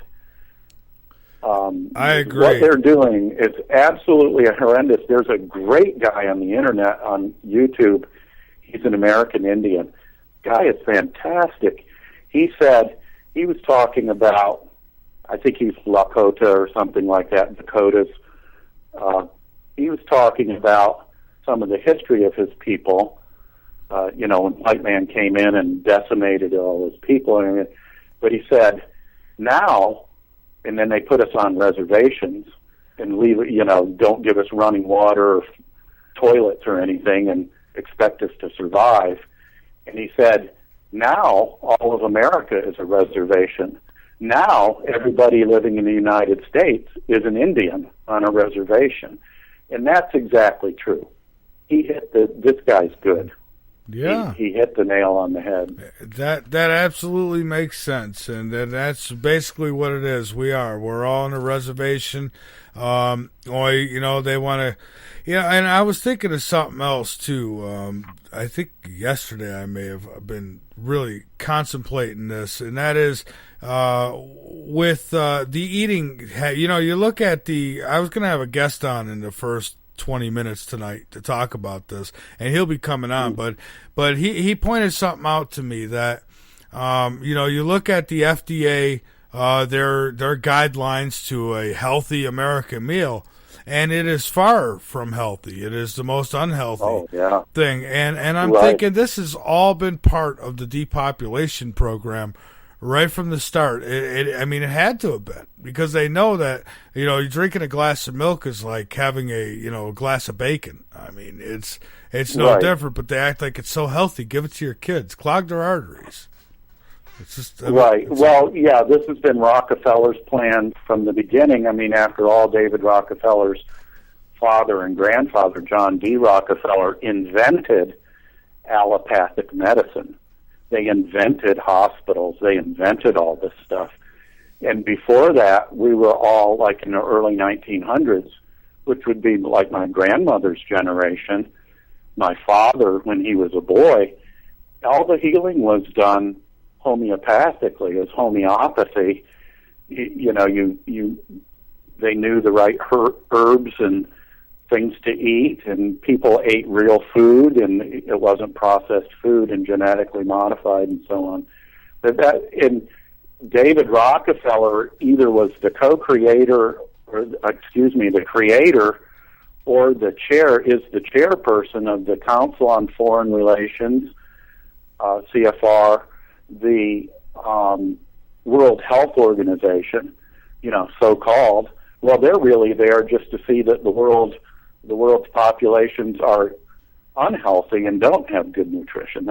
He's the chair of the thing, So you got to look at who started these things. But let's talk about a little bit about living in harmony. Yeah, let's do that. As long as is that okay? Yeah, I was going to say, yeah, let's do that. Let's get off the doom and gloom and get into the more pleasant. Because I'd like to also talk about our solar system and the possibilities of life, and with everything going on now with the pictures coming back from Pluto, and that I think that's good harmony. The knowing that yeah. So all right, but go ahead, pick up where you'd like, and we'll let the mainstream media talk about their shooting. Right. Okay. Living in harmony. Plant something. Grow something. Feel the earth with your fingers and your toes. Birth some animals. Get some animals and let them have offspring. It's a miracle. Turn off your internal dialogue. This is how to live in harmony.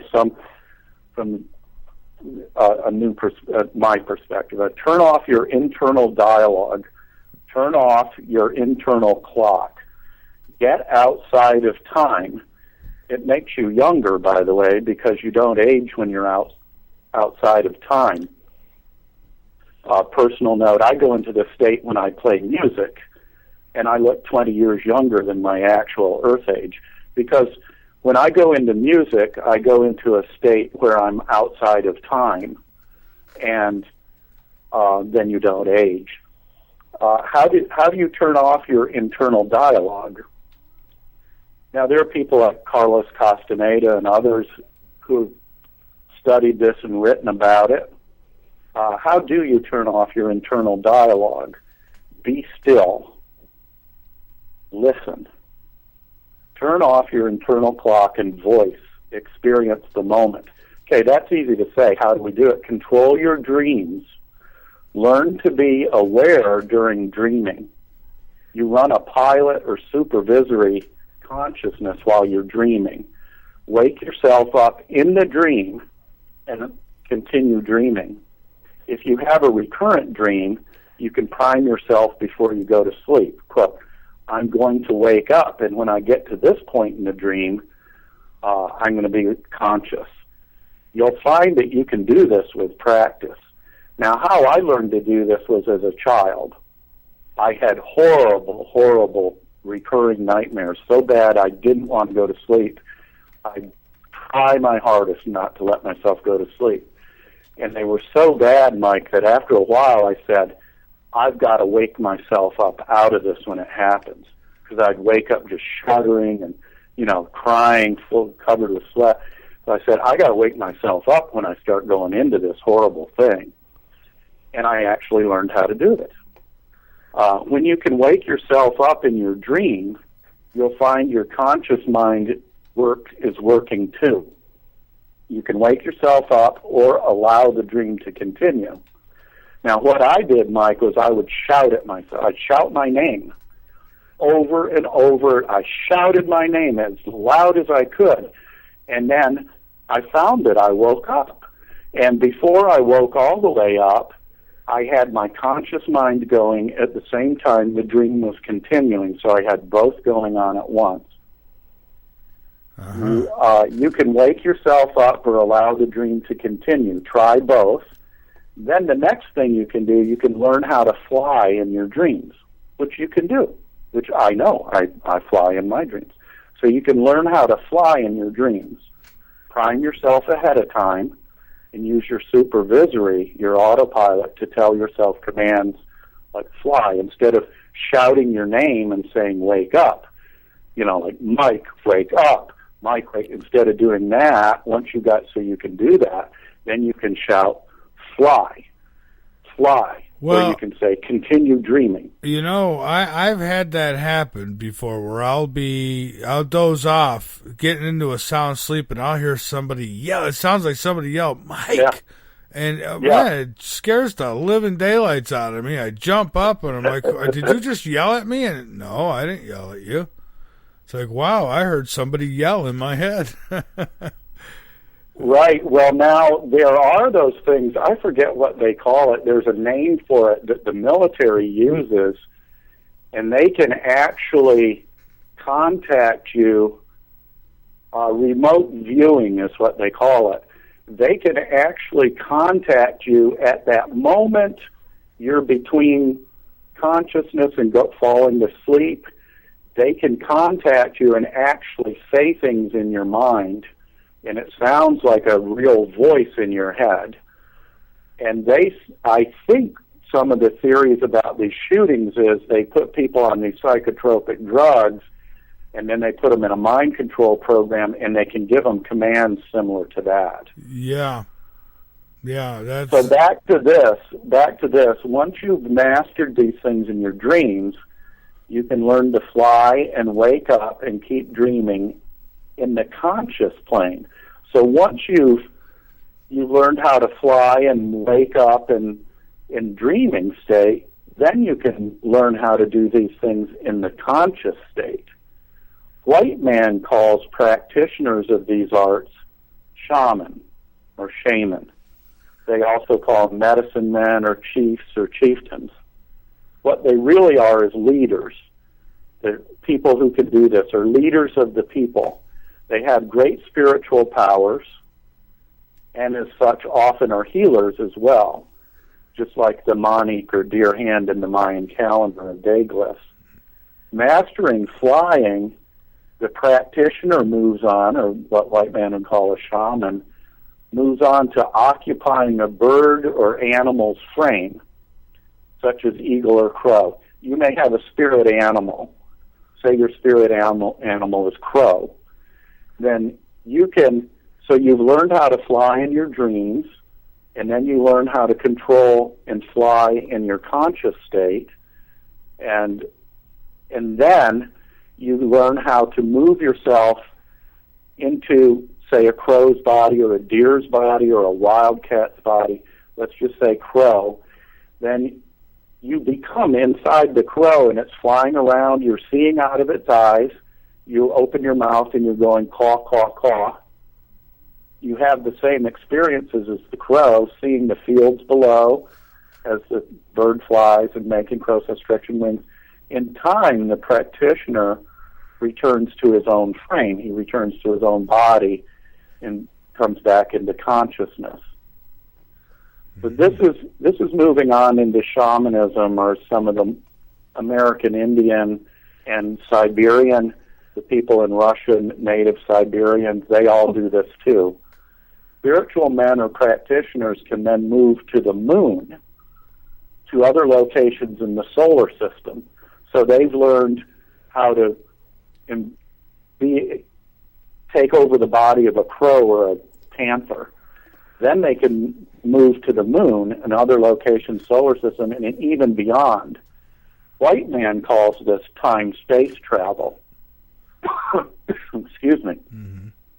Continuing, the practitioners of this highly developed art can relocate stones and rocks and objects, so they can move a rock the size of a house.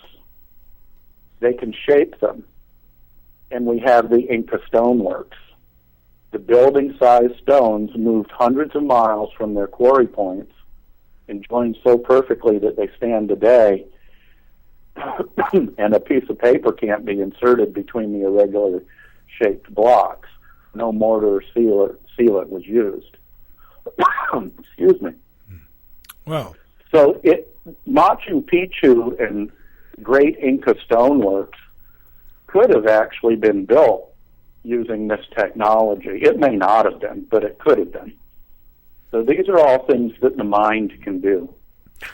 Yeah, and we've noticed that certain agencies and different, I guess whatever you want to call them, have been doing these experiments, scientists, what have you, with the mind, where I've seen it where they're able to put a cap on one guy, a cap on the other guy, or headgear, or whatever you want to call it, and one guy could control another guy's body with thought.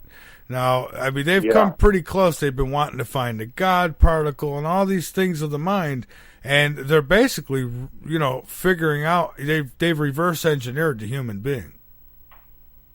Well, yeah, and there was a debate when I was in graduate school and before in AI. I was in artificial intelligence and theory of computation, which is way at the front end of human thought and development.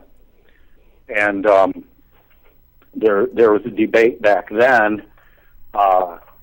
Can you make a human being and a mind by duplicating it cell by cell and chemical by chemical, or is there something, or can you only make a brain, the physical thing, and it still won't be a human mind? Is there a difference between mind and brain? Is there a difference between the physical thing and what you and I are? Is there a difference? And that was a debate way back when. But in my youth, I followed front-end developments of science. I read Scientific American at about age 15. I started.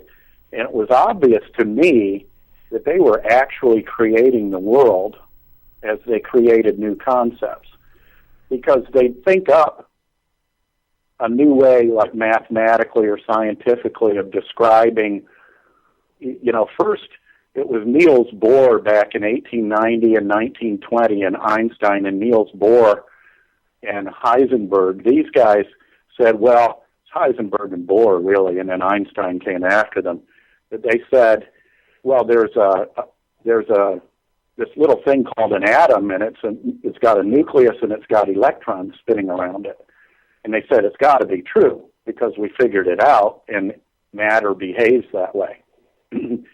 And then after a while, by the time I was in college, well, it wasn't just electrons and the nucleus anymore.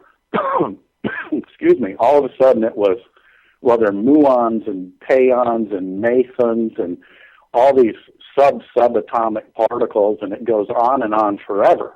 So it became apparent to me that they're just creating this. They figure it out and test it, and then, wow, it's real.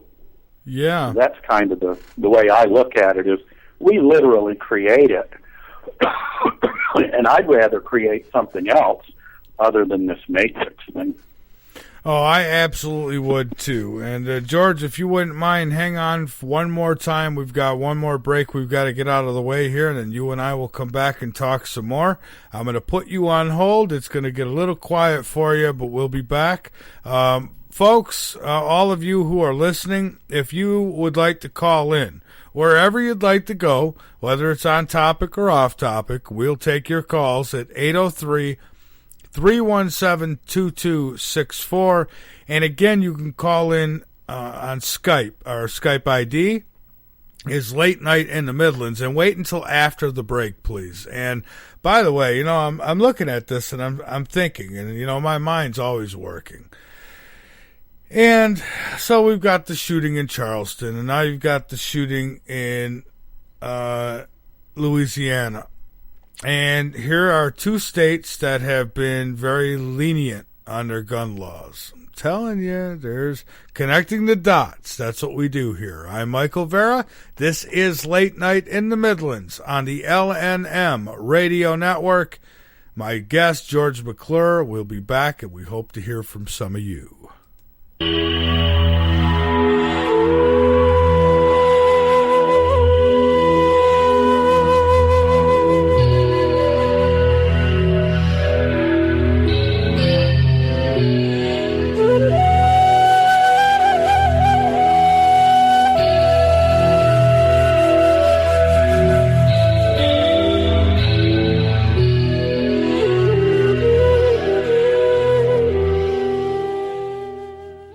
The L&M Radio Network offers a moderated chat room at www.latenightinthemidlands.com. Just click the chat and listen page from the drop-down menu at the top of any page on the website, or click the Listen Live button at the top of the homepage at www.latenightinthemidlands.com. Need your L&M fix? You can find us on social medias everywhere, like our Facebook fan page, Late Night in the Midlands, or our Facebook group, the LNM Radio Network. Our other Facebook groups, The Last Frequency. You can also find LNM on Twitter at LNM Radio, and all of this and more can be found on our website at www.latenightinthemidlands.com. Again, that's www.latenightinthemidlands.com, bringing the truth back to talk radio. And as we have been programmed mentally, intellectually, one must be aware of this being programmed like a computer. Programming that we are constantly assaulted by throughout our life conditions us, it programs us to a particular worldview. The project is literally the secularization of the world. New secular or worldly order. A new study says the news media have been pushing a gospel of godlessness on the American public. Because this media is here and designed to make sure that they ask no critical questions. To make sure that the only thing that they are concerned about is having a good time. And so that is why today, one of the struggles that you have as young people, that when you want to do different events and you want to talk about real issues, you have the struggle of many of your peers who've been so conditioned in this matrix that they would rather party than listen to the truth. They would rather party and shop and go to the mall than to stand up for issues of justice. They're stuck in the matrix. But you have the responsibility of helping to wake them up. Now, how do we know that there's a God? After having been thoroughly brainwashed. And how do we know that there's a creator? Need your L&M fix? You can find us on social medias everywhere, like our Facebook fan page, Late Night in the Midlands, or our Facebook group, the LNM Radio Network. Our other Facebook groups, The Last Frequency. You can also find LNM on Twitter at LNM Radio, and all of this and more can be found on our website at www.latenightinthemidlands.com. Again, that's www.latenightinthemidlands.com, bringing the truth back to talk radio. Hello, this is Dick Farrell, here to tell you about OxySilver. Legally available only through CureShop.com and HealthyWorldStore.com. Don't be fooled buying silver products from copycats and criminals. Read Dr. Horowitz's book, Healing Celebrations, to learn how miracle healings can be made to happen through faith, prayer, and a pure diet. Get great immunity using vitamin C, D, and OxySilver, Liquid Dentist, GI Flora Pro, a top-shelf probiotic. Use Green Harvest as a great-tasting meal substitute for energizing organic nutrients and losing weight. And Zeolove, and natural clays for for detoxifying your body. More advice, all these products and more are available from theCureShop.com. Register for our free cooperative at healthworldaffiliates.com/4948. That's healthyworldaffiliates.com/4948. And buy OxySilver and other great products in package specials at great discounts from theCureShop.com. That's CureShop.com with 2 P's. CureShoppe.com. Or call toll free at 1-888-621-7611. That's 1-888-621-7611. Do it now. Hey, folks. Do you love late night in the Midlands? Do you miss shows because of the time of night? Do you wish you could listen at your convenience? Well, we can help you out with that one. Become a late nighter without the late nights and subscribe. Become a late nighter for just $5 a month. That's right, $5 a month for the paranormal, the unknown, the known, but most important, the truth. Go to www.latenightinthemidlands.com and subscribe right away to become a late nighter and help keep the LNM radio network on the air. It's the middle of the night, and there's nothing much to do. Bring your insomniac self over to Late Night in the Midlands and learn something. We've got every topic you can think of with very little being off limits. Alien abductions, government corruptions, the stuff that's got your sleep disrupted. Come join the conversation tales and tune in to Late Night in the Midlands with your host, Michael Vera. Turning, and so does that wheel, that mainstream media wheel, and they're saying that they now have learned the identity of the shooter, but they're not releasing it yet. You know, they've got to dot their I's and, you know, cross their T's before they do so. My guest is George McClure, and a really good guest. I love talking with George. And again, he is the artist behind that song that I play here, Made Love to an Alien late last night. Yeah, that's a great song. Well, George is with us. We're talking about harmony, better kind of a topic, and we're also going to talk about some deep space topics as well before we're done here tonight. And folks, you know, I ended last night, and speaking of clocks and times, my clock was wrong, and I found out that I had actually ended the show some 20 minutes early last night, and I didn't even realize it. So I'm keeping a sharp eye this time. I'm actually watching the clock on the computer screen. So we'll take calls in just a moment. Folks, get over to Late Night in the Midlands. Become a member. Be informed. I ask that of all of you to keep us on the air. It really does. Your support by subscribing, it helps us fight piracy, and it helps keep us on the air. And so we appreciate all you could do. Definitely, you know, eventually we'll get enough subscriptions where we won't have to ask for as much, or at least rely on the donations. Right now we do. We still do, and we could use your help, so please help us out. And, you know, the better we could do financially, the more we could do with L&M and all the stuff we do here. I want to start pumping this show out on more and more stations, and so I'm hoping that things pick up. Where, you know, we get around now, don't get me wrong. By the way, I just pulled out of the dirt something from back in 2010, 2011, where we were named, there was 40 million people, customers of this Haunted Tours, who voted on the most paranormal show, and we had got voted 5 at the time. And you know that a couple of the shows that were ahead of us don't even exist no more.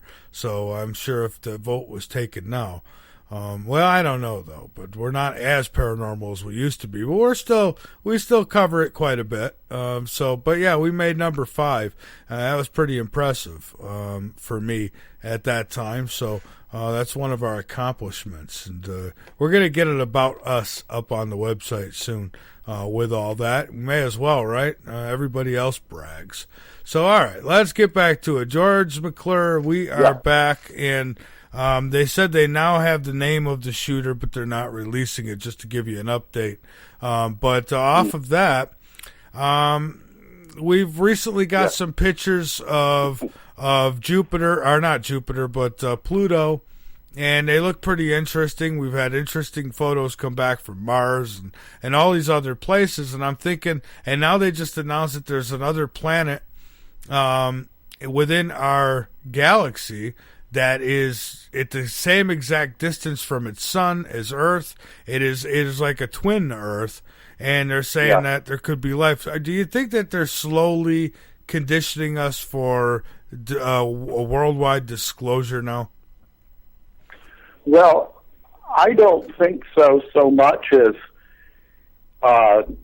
conditioning so much, because truth trumps all. Truth trumps everything. And I think it's more like they're just afraid the truth is going to come out anyway, because there are something like 10 million amateur astronomers around the world that have 3-foot telescopes in their backyard, and they're going to see it anyway. And nothing's going to keep them quiet, or whatever it is, 100 million. Right. So, but, we hear these things, they say, people go, well, the powers that be, Rockefeller and the Guggenheim Group and the Bilderberger Group and the top 1%, they're afraid that people will panic. Well, actually, in reality, Mike, we're not going to panic. People don't panic. People are actually really smart. And people have a lot more going on than that to just go into a panic mode because they saw a flying saucer, or because there's another planet incoming that may strike Earth. What they're afraid of, what Rockefeller and Rothschild are afraid of, is that when I look up in the sky and I see an inbound planet, Planet X or whatever you want, a dark twin to Earth, I'm not going to be frightened. It's a glorious, incredibly glorious moment. That's why the Bible wrote all about it, the stars of David and all that. This is incredible stuff. It bonds people instantly. People are awestruck, and we're all bonded together instantly. That's what Rockefeller's afraid of. He knows that humanity will come together in this instantaneously and be of like mind on something. We'll be awestruck, we'll be amazed, and we'll be united immediately. That's what they're afraid of, because they don't want to give up their control over us that they've had for the last 10,000 years. Well, that's what they're afraid of. I was thinking that what they're going to do is to avoid themselves having to say, hey, we've lied to you all this time. Instead, they're going to say, well, hey, look what we found. Hey, I guess we're not alone.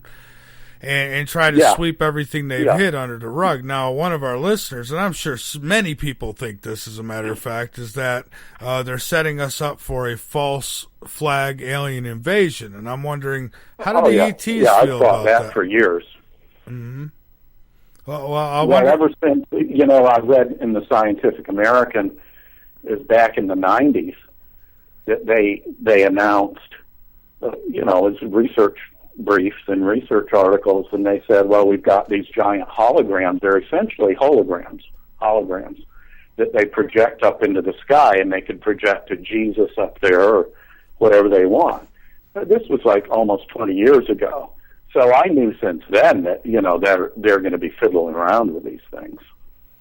Yeah. So, yeah, absolutely. See, but for me, it doesn't matter if it's real aliens or even they're fake ones. I'm not going to be panicking. Because, they've been around us for so long and they've not done anything. Oh, yeah. So if we start they're not allowed to. They're not allowed to interfere. They won't. If they had wanted to, with a superior technology to get here from Alpha Centauri, and you don't think they could destroy us? Of course they could. They're not allowed to. Well, all they would have to do is blow up all our nuclear facilities, and we'd be toast. I mean, it'd be that easy now. So, yeah. But now, this is interesting about, you said there's an announcement of an Earth's twin, and people, now the Maya people were far superior to Western man in their studies and understandings of astronomy. They were very advanced mathematically. They used a math system called, they didn't count on decimal system 10, they counted on digesimal, which is base 20 system. So they were very advanced. And they said this all along. There's a dark twin to Earth, and that there's another, and the Inca were even more advanced in their understandings of astronomy. And by the way, the Kiva, which people still today, I still hear it, I listen to, we don't know what the Kiva is. Maybe they were doing ceremonies twice a year during solstice. Well, if you just ask the people, they'll tell you what the Kivas were, Mike, and Inca had them too. The Inca and the Mayan and the Hopi and the Aztec, they all had Kivas. Now, a Kiva is a perfectly round, sunken chamber. It's like a silo, a round silo made of rock, except it goes downward and it's open, it's empty. And what they did with the Kivas, it's always this big mystery with white man, Westerns, what were they for? What they did with them is they filled them with water, and the water inside, when it's laying in the ground like that, at night, you can study the heavens, and it's perfectly still. It's a perfect mirror. It's better than Western man's mirrors. You can see the stars better than you can with a telescope. And what they were doing was studying the stars. And if you look at what the Inca did, their picture of the heavens, of all the stars and the constellations and the universe, they're completely mirror image backward. Why are they that way? Because they were looking at the water and looking at the sky mirror image in their mirror. So that's what Kivas are. But anyway, I think it's delightful if they're announcing that they found a dark twin or a twin to the Earth, because that just means science is catching up to what all these other civilizations knew thousands and thousands of years ago. That's true, which would mean that there was far more advanced civilizations before us, or that there was, interference from outside. Now, you said that they're not allowed to, and I believe that, but I think that there's some, just like you would get, say, a country who's not allowed to do things, but they find a way to do it. I think that there's some that have interfered because we see evidence that they've been here. At least, for those of us in the know, we've seen evidence that we've been visited and this and that. So I think that's a little bit of interference. We've heard of nuclear weapons being disarmed by them. We've heard of fighter pilots chasing them, and so at that point, I guess what I'm saying is, so we've got good ones and bad ones, just like here on Earth, apparently. That may be, and I have no knowledge of that. I don't know about that. I made a decision a long time ago when all this stuff started unfolding. I made a decision that I'm an Earthling. I love Earth. I'm of the Earth, and this is where I'm going to make my fight. I don't want to go to the stars. I made my decision. I don't want to join those people who are making voyages out. I've decided, I've chosen to stay on Earth. I love Earth. It's like, to me, it's a Mother Earth. I grew up outside the system. I grew up a stranger in a strange land. No television. Nature was my place of solace. I spent hours, days, years, months in nature by myself. It was a safe place for me, and that's where I learned all my lessons of how things work, because I didn't have anything else. Right. And, of course, I had a secret world of music. I could tune in this AM radio station at night. I'm of the generation that AM was what was there, and I could get this radio station at night and hear all these fabulous sounds. That was another secret world of mine. But anyway, so I grew up outside of this Western civilization. I was never a part of it. I was never privy to it. I was never allowed to be part of it. So I've always seen through it. I'm a truth seer as well as a truth teller. I see the truth. I just see it, literally.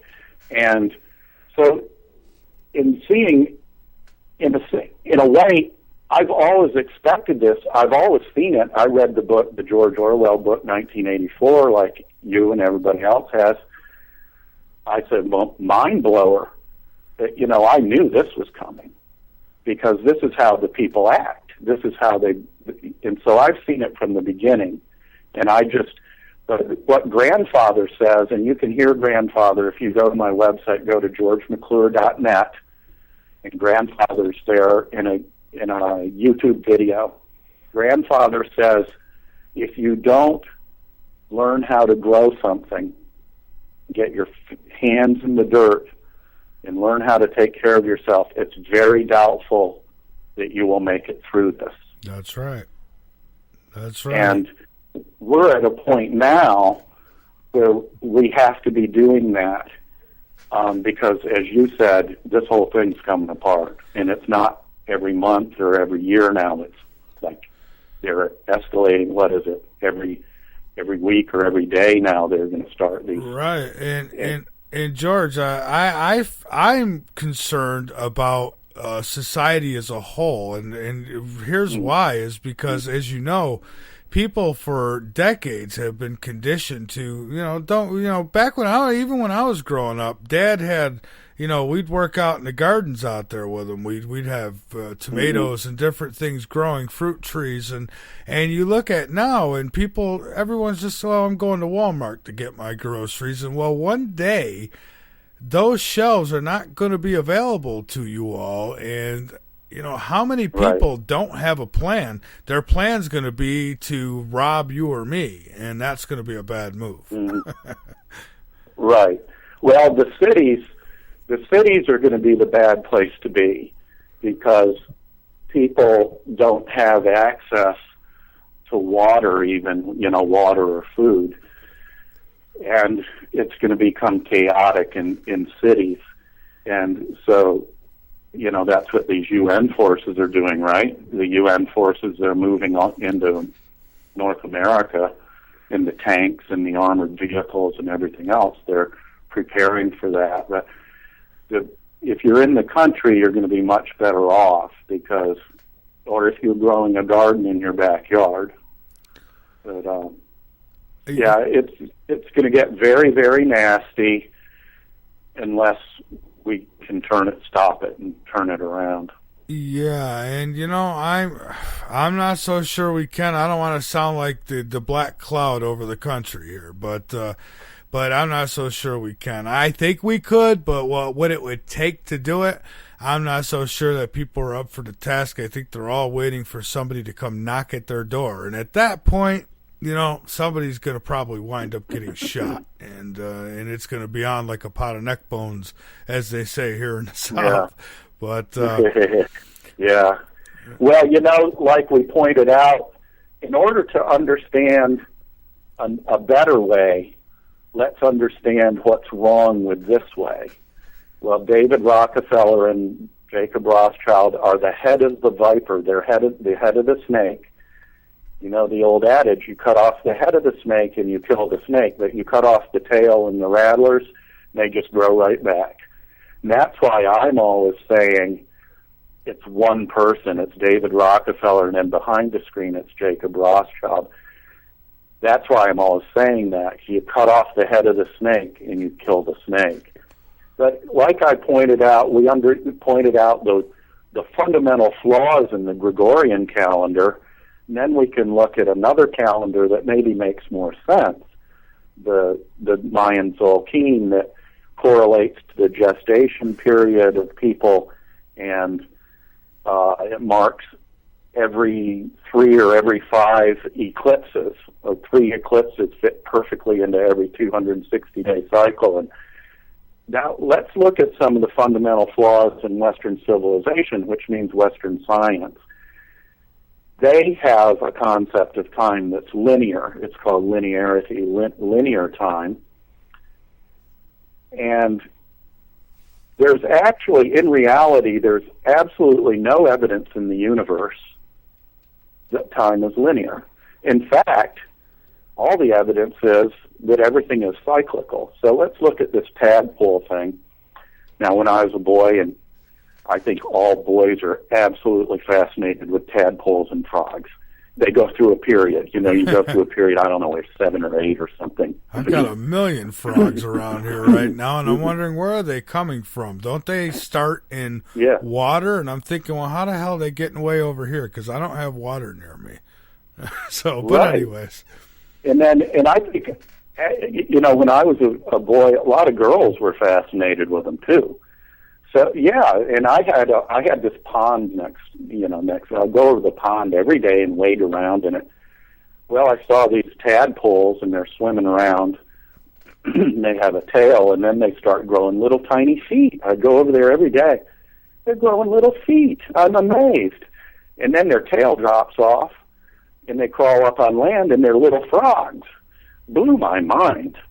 And then I realized that those masses of clear things stuck to the reeds were actually egg masses. And so I started watching the egg masses. At first the eggs were clear, then they got milky, and then there was a little wriggling thing in the center of each egg. And then it got bigger. I said, those are little tadpoles. So it was obvious to me at age 7 or 8 that you go, how is this happening? Why is this happening? And then the adult frogs are making, I knew enough at that point that the mommy and daddy frog made those eggs. I knew that. And so it was a cycle, and then I realized, of course, the adult frogs burrow into the mud and go through the winter, and then they come up in the spring and they do the egg thing. So it was obvious to me, it's a cycle. There's no evidence of linearity of anything. It's just a cycle. It's circular. And it goes around and around and around. And if you think about it in more complex detail, the way Western science does, well, there's the DNA in there and it's passing on and so on. It goes on forever. Yeah. But Western man says, Western science and Western civilization is built on this concept called empiricism. And empiricism says the only thing that's real, reality, is what I can see and what I can hear and what I can taste, what I can smell, and what I can touch with my fingertips. That's reality, and nothing else is reality. So if that's your definition of reality, it's what I can see, hear, feel, and touch, that means that spirituality is not part of reality. That your soul is not part of reality, your heart is not part of reality, emotions are not real. And if you look at science, that's what science says. Emotions aren't real, that's psychology, that's voodoo, that's not real science. And they go, well, the whole soul doesn't exist, I can't see it or measure it, or I can't hear it. So soul doesn't exist. That's Western science, that's Western man, that's white man. So-called. Of course, now it's not just white man. We can't get into this color thing. It's black man, it's red man, it's yellow man, and it's white man. It's all, what it is the developed world, Western civilization. But they have a concept of all these other things aren't real. So spirituality and soul aren't real. And so they say, they look at a little baby being born, and they go, that must be where it starts. And then they look at their grandfather, grandmother pass, they expire, and they go, that's where it ends, because they can't talk to me anymore. So my life begins and ends. It begins at birth and ends at death. Therefore, time is linear, and my life is linear. But they're ignoring all these other things, like soul and heart and spirit. They're ignoring that I'm a product of my father's sperm and my mother's egg. That came from them, and they were living before. They're ignoring what I'm going to pass on and continue. So it's actually, in reality, when you just look a little bit more, it's circular. It goes on forever. There's no evidence that it actually actually started at a discrete point or will end at a discrete point. And another way to look at, okay, so my body expires, I go out, lay out there. Well, the vulture comes and picks out my eyeballs and goes into its stomach and feeds it. The microbes come and break down my body, and the nutrients in my body, which came from Earth, are returned to Earth, right? Or if they burn your body, then it's returned to Earth, it just goes out in the smoke. So it goes on forever. Things don't just end, so there's no linearity of time. Yet they have this thing called Big Bang Theory, where they have to describe, they feel the need to describe how the universe started. I don't know why. I don't feel the need to describe how it started. I know it's been going forever. It's going to go forever after I leave this place of consciousness. That's right. I can tell that. It's self-evident. It's obvious. So I don't have to answer that, but these guys, they feel the need to say, well, how did it all start? So because they have this concept of the linearity of time, they say, well, it all started with a Big Bang, even though there's absolutely no evidence that it ever did. There's no evidence whatsoever that it actually started at a discrete moment. How come it couldn't have been going on forever? It's more likely that it's been going on forever because everything I observe in the natural world goes on forever. And apparently was going on forever before I ever got around here. It is, because I can, George, yeah. It is impossible. I've tried it many times, and it gets me where I just want to jump up, scream at the top of my lungs, and run like crazy through the house. But I've tried to sit here and think about before it all began, and I'm thinking, well, there always had to have been something. You can't just come up with something out of nothing, right? Yeah. Well, with the Big Bang Theory, you know, and that's an excellent point. With the Big Bang Theory, they go, well, it all started with a Big Bang. Well, Big Bang of what? Well, this matter. Well, what was this matter? They don't have an answer for that. It was just a gob of stuff. Yeah. You know? It was like a clown's car. All of a sudden, all these planets just start popping out of it. Right.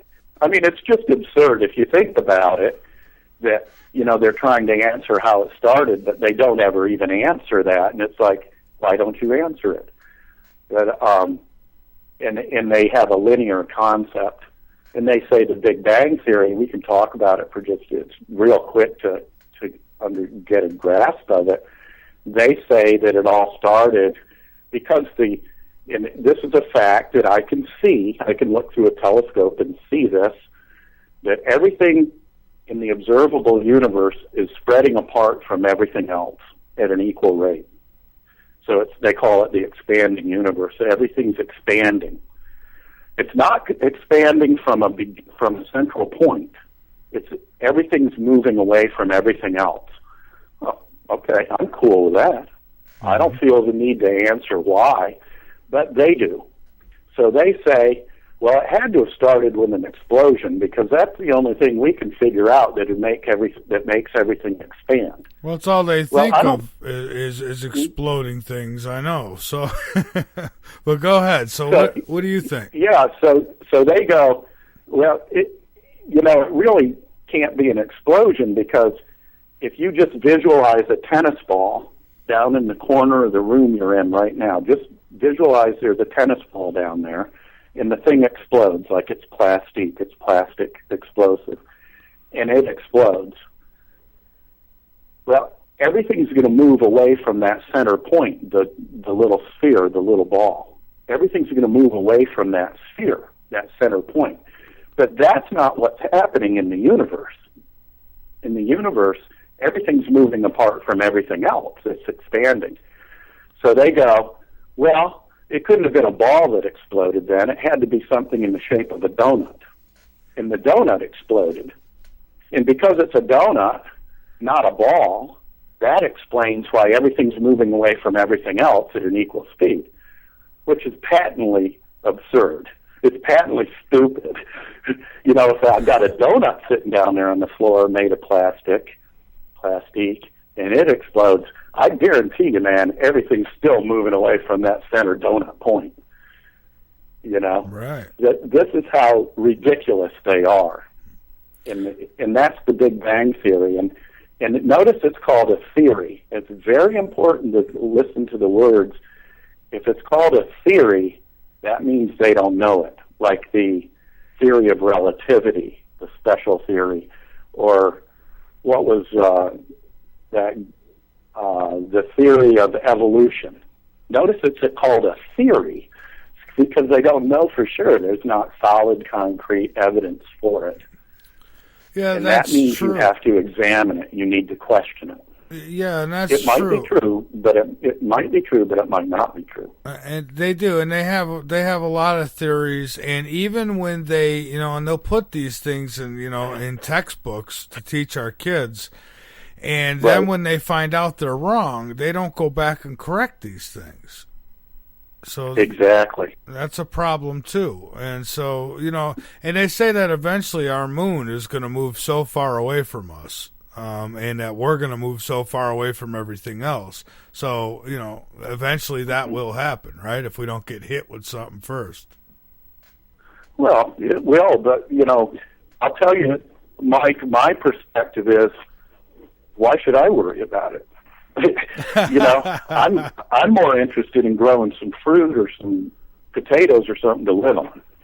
Very well said. Yeah, why worry about things you can't control, right? Yeah, exactly, precisely. Yeah. So, what do you think? What do you think, Mike, about Karen Hudes and turning around in the rule of law and right and wrong superseding all this criminality? What do you think? Or are we all going to wipe out first? What do you think? Well, I think the way I look at it is, for me, it's when people are out doing like what she's doing.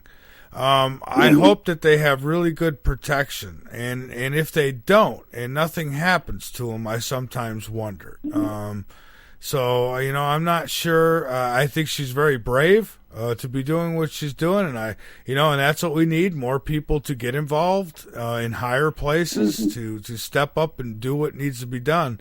All I could say is, for all these people, I don't know who's real and who's not. All of them. Some people say, well, this one's a phony and that one's a phony. And I simply say, like, some guys come out and say, well, I was with the Illuminati and I broke free. And I'm wondering, well, why are they letting this guy talk and not knocking him off?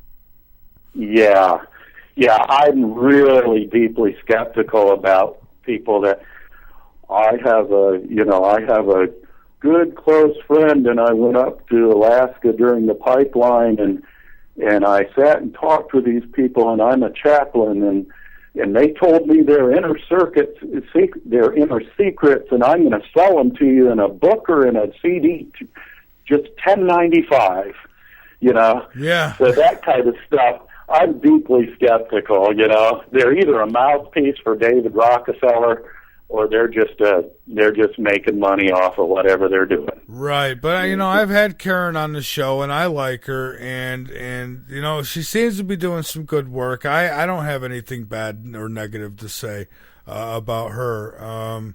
Really about well, I can't say about anybody, because there are some out there that I have things to say about, but I won't. But yeah.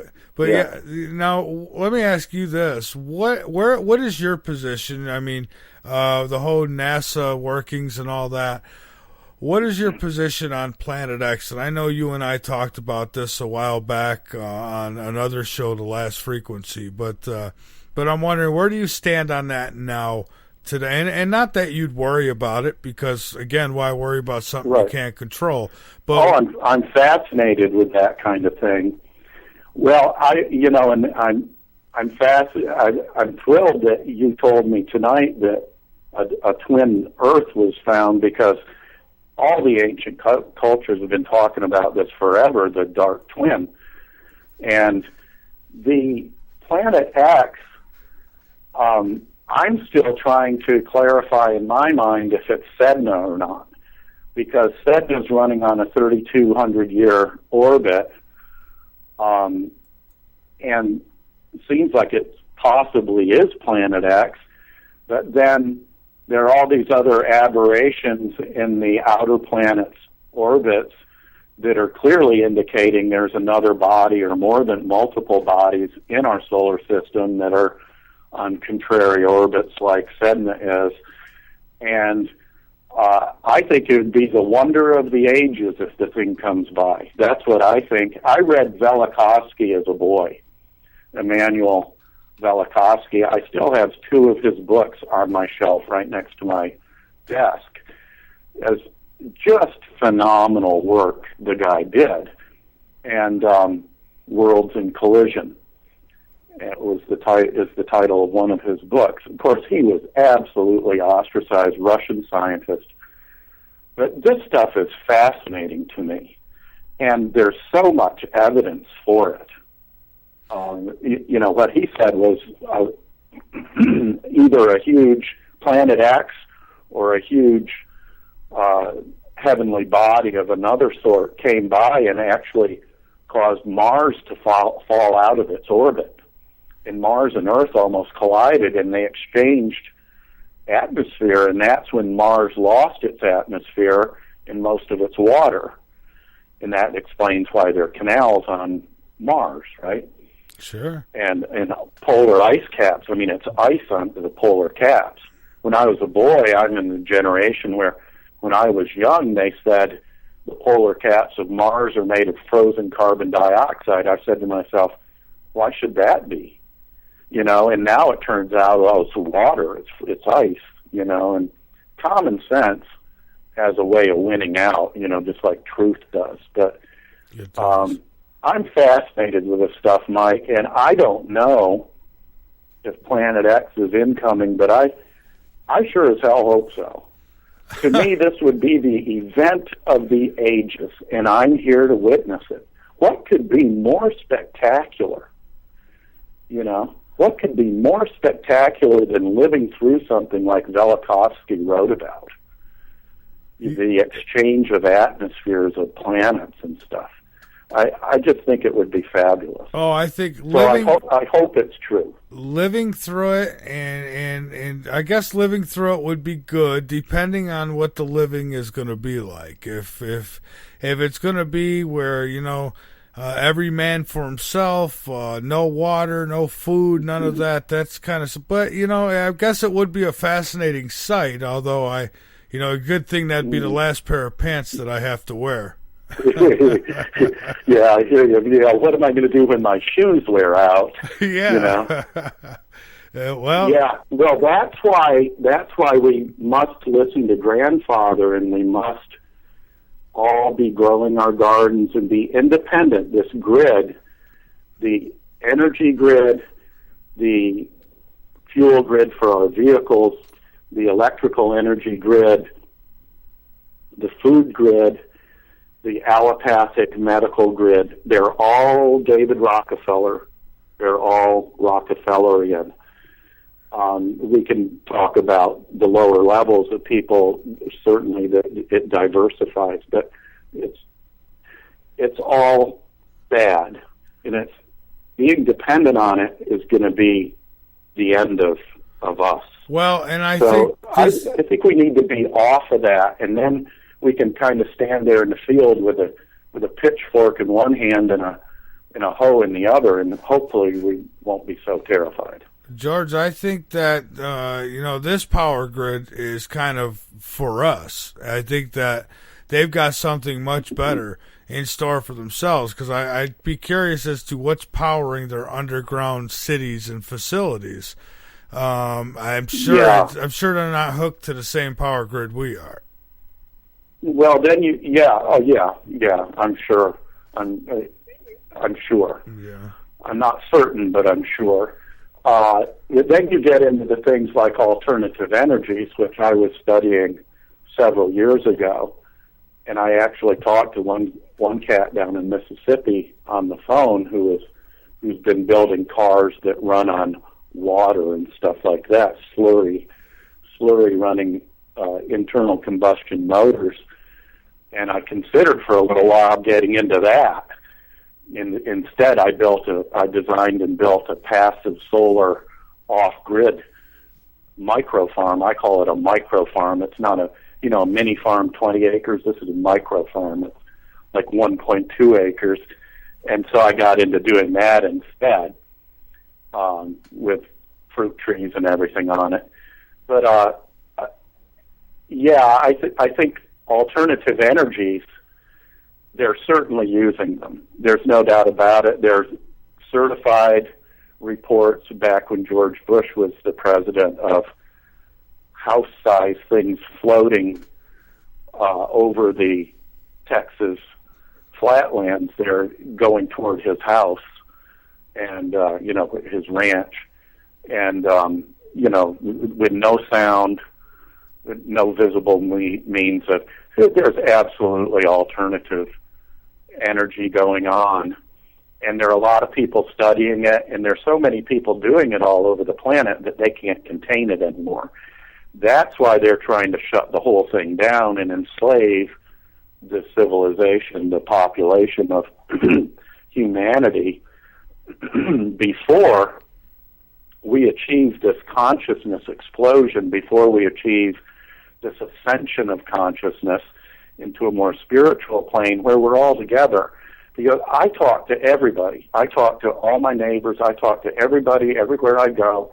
Nobody wants to kill anybody. Nobody wants to hurt anybody. Everybody just wants the same things. We want some good food and a warm place to live, and raise our children, and have books to read or music or whatever people do. Everybody wants the same thing. It's only the controllers that want something different. That's right. And, thank God for the internet, not just because of what we do here, but because of, through the years, the different people I've been able to connect with around the world.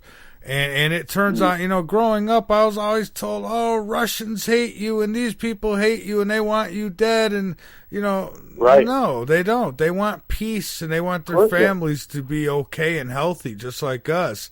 And what we've had, we've had these controllers who have tried to, it's like we're the pit bulls, and we're we're in these dog fights, and they want to throw us in a ring against each other. Go kill them, Spike, kill them. Exactly. Well, that's the old plan. That's this 10,000-year-old engineering. It started back with the Sumerians, and now I hear the same thing. They create the wars. And now it's Jacob Rothschild is the guy's name, and they lend money to both sides. Lockheed Martin and MacDoug and Halliburton, they sell weapons, and General Electric is the biggest weapons manufacturer on the planet. They sell weapons to both sides. Everybody's feeding at the trough, and it's 100% engineered. I'm not saying there isn't the random nutcase down in Colombia somewhere building a cocaine empire that murders people left and right. Those things happen, and I don't want that around me, and I want to hopefully be protected from it. But other than those random, unusual experiences, it's all engineered. And it's like you say in Russia, and people just want a dacha. They want their house, and they want a little dacha out in the woods, which is like a little cabin to go to on weekends and decompress. Everybody wants the same thing. Yeah. They want to stop. They want to stop us from moving to the free energy, because right now there are magnet generators, and I've written on this. You can go to georgemcclure.net and click on Journal of the Collapse and letters, and you can read about these things. But there are magnet generators right now. Now, magnets last an average of 90 to 100 years. It takes a little energy to make a magnet. But then you put the magnets together, and we all remember when we were kids in third grade or whenever it was, they had these ring magnets and these bar magnets, and if you push the positive ends together, they repel each other and they move apart. And you arrange the magnets in these magnet generators such that they constantly repel each other, and they spin. And then it turns a wheel, and it's energy. And one of these boxes is about the size of a box you could fit a basketball into. It's a cube, maybe 16 inches on a side or 18 inches cubical. And one of these magnet generators will run for 90 to 100 years, and it'll power your whole house, everything in it, just the way you run your house now, and your electric car. So you come home at night and you plug your electric car in. It runs everything for your life, and those are available right now for $30,000. But they don't want you to know about that. Yeah. Rockefeller doesn't want you to know. The man's name is Rockefeller because he owns all the rest of it. Yeah. So that's what it's all about. You're right. And, back in 2011, a former colleague of mine and myself, we had a guy on the show, and my colleague went out to see his car to check it out himself, and this car was running on freaking water. It was running on water. He drove in it. I mean, this thing, it was real. Yeah. And all of a sudden, the guy had disappeared, and I did get contacted from the team who apparently took it over at one point, and they were going to come on the show, and I never heard from him again. So I don't know what's going on there, but there are so many. There's also a story that was told to me by these same people about how Ford had a truck that you could fill it up and you could drive from one end of the country to the other end of the country and still have gas in that truck, and that is locked up in a garage somewhere and they're not allowed to release it. So these things, this is real. I mean, we could be doing a lot better if we wanted to, but the thing is that now there are so many people all over the planet that are figuring this out, that there are internal combustion motors that can run on slurry of water slurry, and it's happening all over the whole planet that people are figuring this out, and they're not going to be able to, they can't suppress it because there are too many of us. It's going to get down to they either have to kill us all or they're going to let it happen, and that's why Brzezinski announced, it's been 4 or 5 years now, at one of their big conferences. It wasn't a Bilderberg, but it was similar to that, a big conference. Guys like Brzezinski and Kissinger go to them. And he announced, this was 4 or 5 years ago, that they have lost and they're going to have to retreat. And they're going to go underground, so to speak. They're also literally going underground. That they're going to hide and they're going to come back and try to take over humanity again in the future. But that's what Brzezinski said, because they've realized that they've lost this battle because humanity's waking up. But it's going to get really, really ugly and brutal until it turns over. And it is getting ugly, and it is getting brutal, and they've got a lot of weapons at their disposal, including the mainstream media that is used to spew the disinformation, and of course they've infiltrated even alternative medias. And what I tell people, this is my message to everybody: question every darn thing, no matter what. Look for yourself. Get your, use a guy like myself or George here, and use us as like maybe a guidance. Okay, let's go check out what they're talking about, but check it out. Don't take our word for it. Don't take anybody's word for it. Do your own research, and that's very important. And George, we're down to about the last 5-6 minutes here, and what I want to do is give you the floor to get out anything that you like. And I tell you, I've really enjoyed speaking with you tonight, and I thank you for coming on. It's a pleasure. It's really good, and I appreciate it.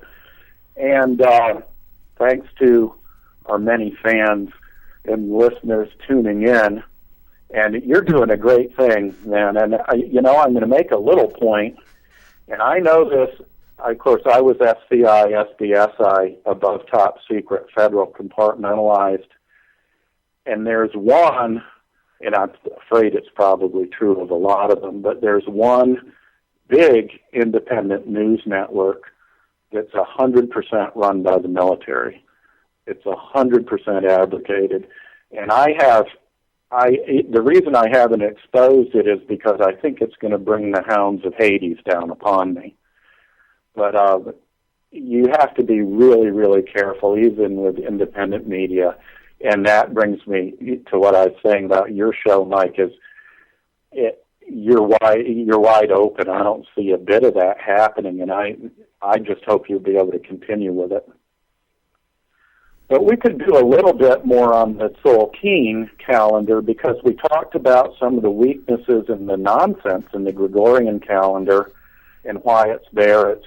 Why it's to keep us down. But then the Tzolk'in calendar, mechanically, it works on 2 cycles running at the same time. One is a cycle of 1 through 13, and they're numbered 1 through 13. And then there's another cycle running concurrently with it that's a cycle of 1 to 20. And remember I said that Mayan used the base 20 number system, vigesimal. And so this other cycle of days, they're called day glyphs or day names, run 1 through 20. And these 2 things together, the number and the day glyph, together describe the energies for that particular day. And for instance, the number 1 signifies unity. The number 8, the 8th day, signifies solidarity. And the 13th day would signify ascension, because you're at the end of the cycle, you're ready to leap off and start a brand new cycle. And the day names, I'm not going to go through them all, but one is called Emish, or alligator. I call it crocagator, crocodile, alligator, crocagator. And that signifies primeval earth force. Another one is Manik, which is my day. Stands for deer and hand, peaceful and helper or healer. So in the Mayan system, we're all born on a particular day, just like in the Western civilization system. You're born on, what's your birthday? Well, you know that. It's all memorized. Well, in the Mayan system, I was born on 13 deer. That was the day I was born on.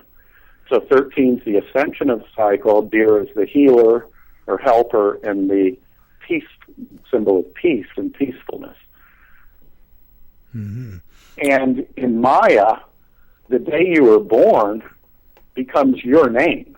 So in the Mayan civilization, everybody has one of 260 days, because these 13 days against the 20-day cycle takes 260 days to complete. That's the length of the completion of the Tzolk'in calendar. So everybody in the Mayan and Aztec and cities and countries had one of 260 names.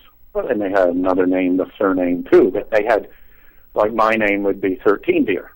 That is my name in Mayan, 13 deer. And they believe that you actually choose the day you come into this existence. You're born into this world.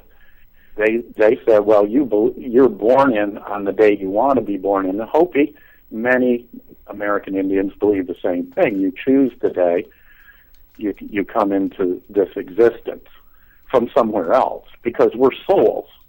We were somewhere else first. We're in this earthly.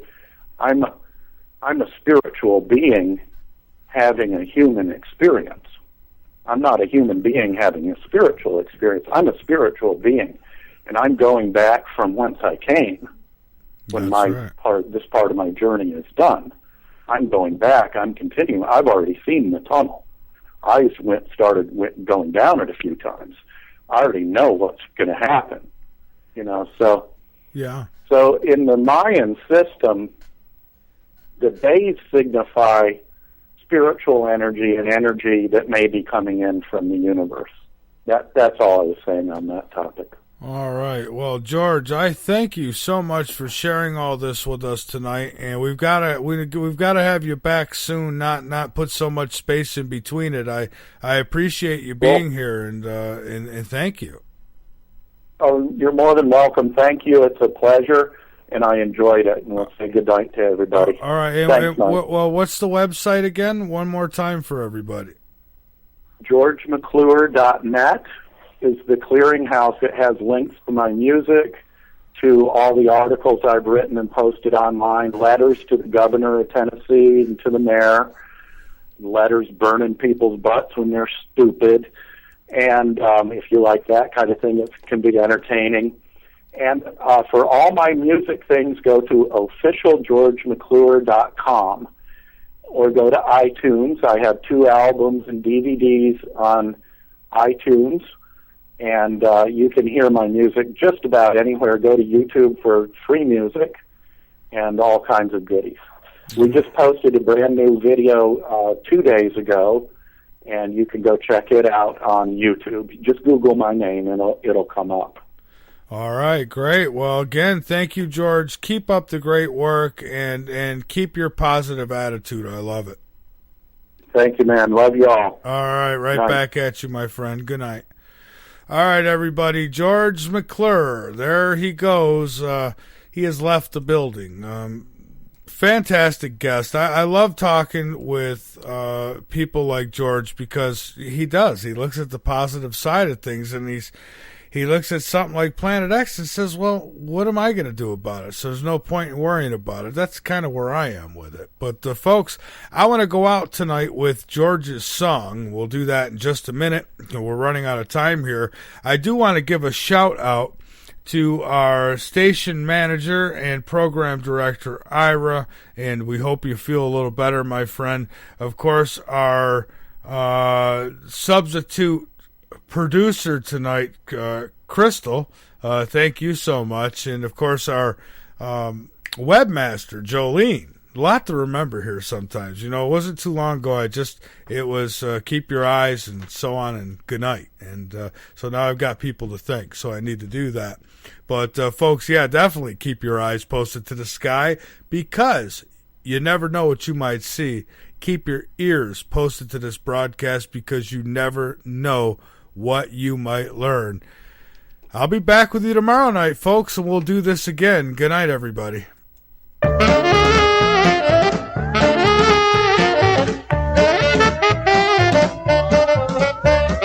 I made love to an alien near Roswell last night. We strolled along together in the pale moonlight. I had a funny feeling that something wasn't right. I made love to an alien last night. When she gripped my hand, I was feeling mighty fine, but her fingers with mine would not intertwine. Rub it down and gazed into her eyes. They were big as donuts and blacker than the sky.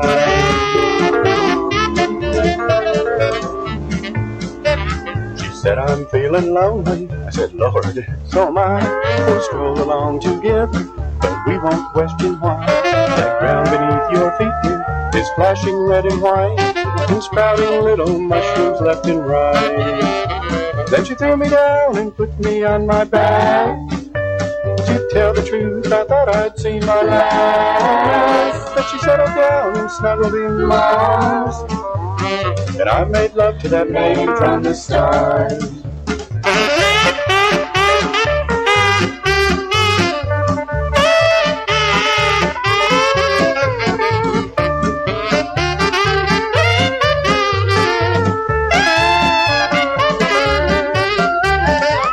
I'm living happy and free. I've got a little alien daughter, she almost looks like me. Her mama travels far and wide to all the stars you see. The planet Earth is home to little Allie and me.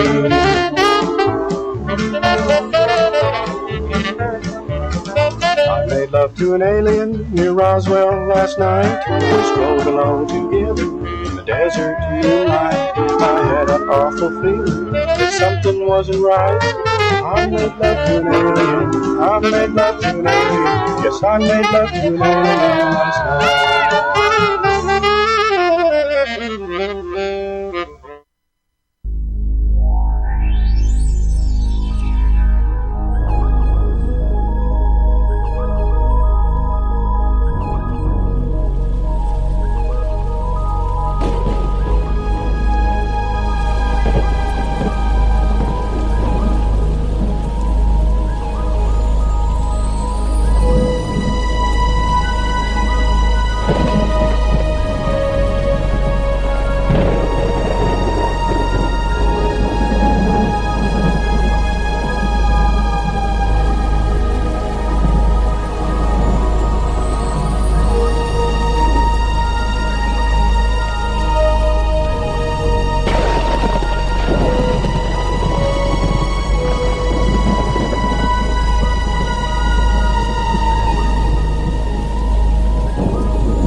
the leader in talk radio on the Internet, right here on K98Talk.com.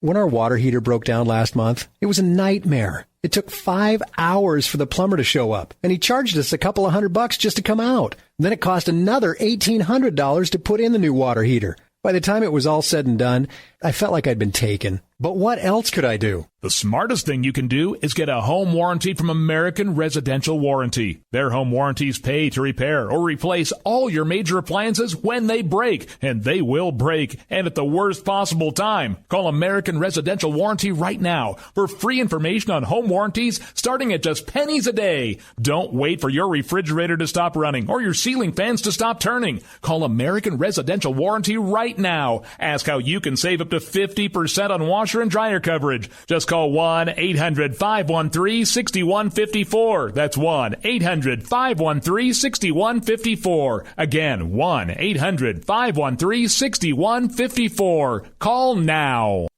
Tired of paying outrageous prices for Viagra? Well, we have great news for you. Now you can finally get Viagra at huge discounts. Healthy Man allows you to save up to $500 on Viagra. Why pay U.S. pharmacy prices of $15 per pill or more when you can get Viagra for less than $3 a pill? Call today and get 40 Viagra pills for only $99. This can cost as much as $600 at your local pharmacy. You can't afford not to call us. If you want Viagra at the lowest prices, never pay $15 a pill pharmacy prices again. Get Viagra for less than $3 a pill. Call 1-800-516-7602 today and save up to $500 and get 40 pills for just $99. Healthy Man is fast, easy, and affordable. Operators are waiting at 1-800-516-7602 to take your call right now. Call 1-800-516-7602. That's 1-800-516-7602. Again, 1-800-516-7602.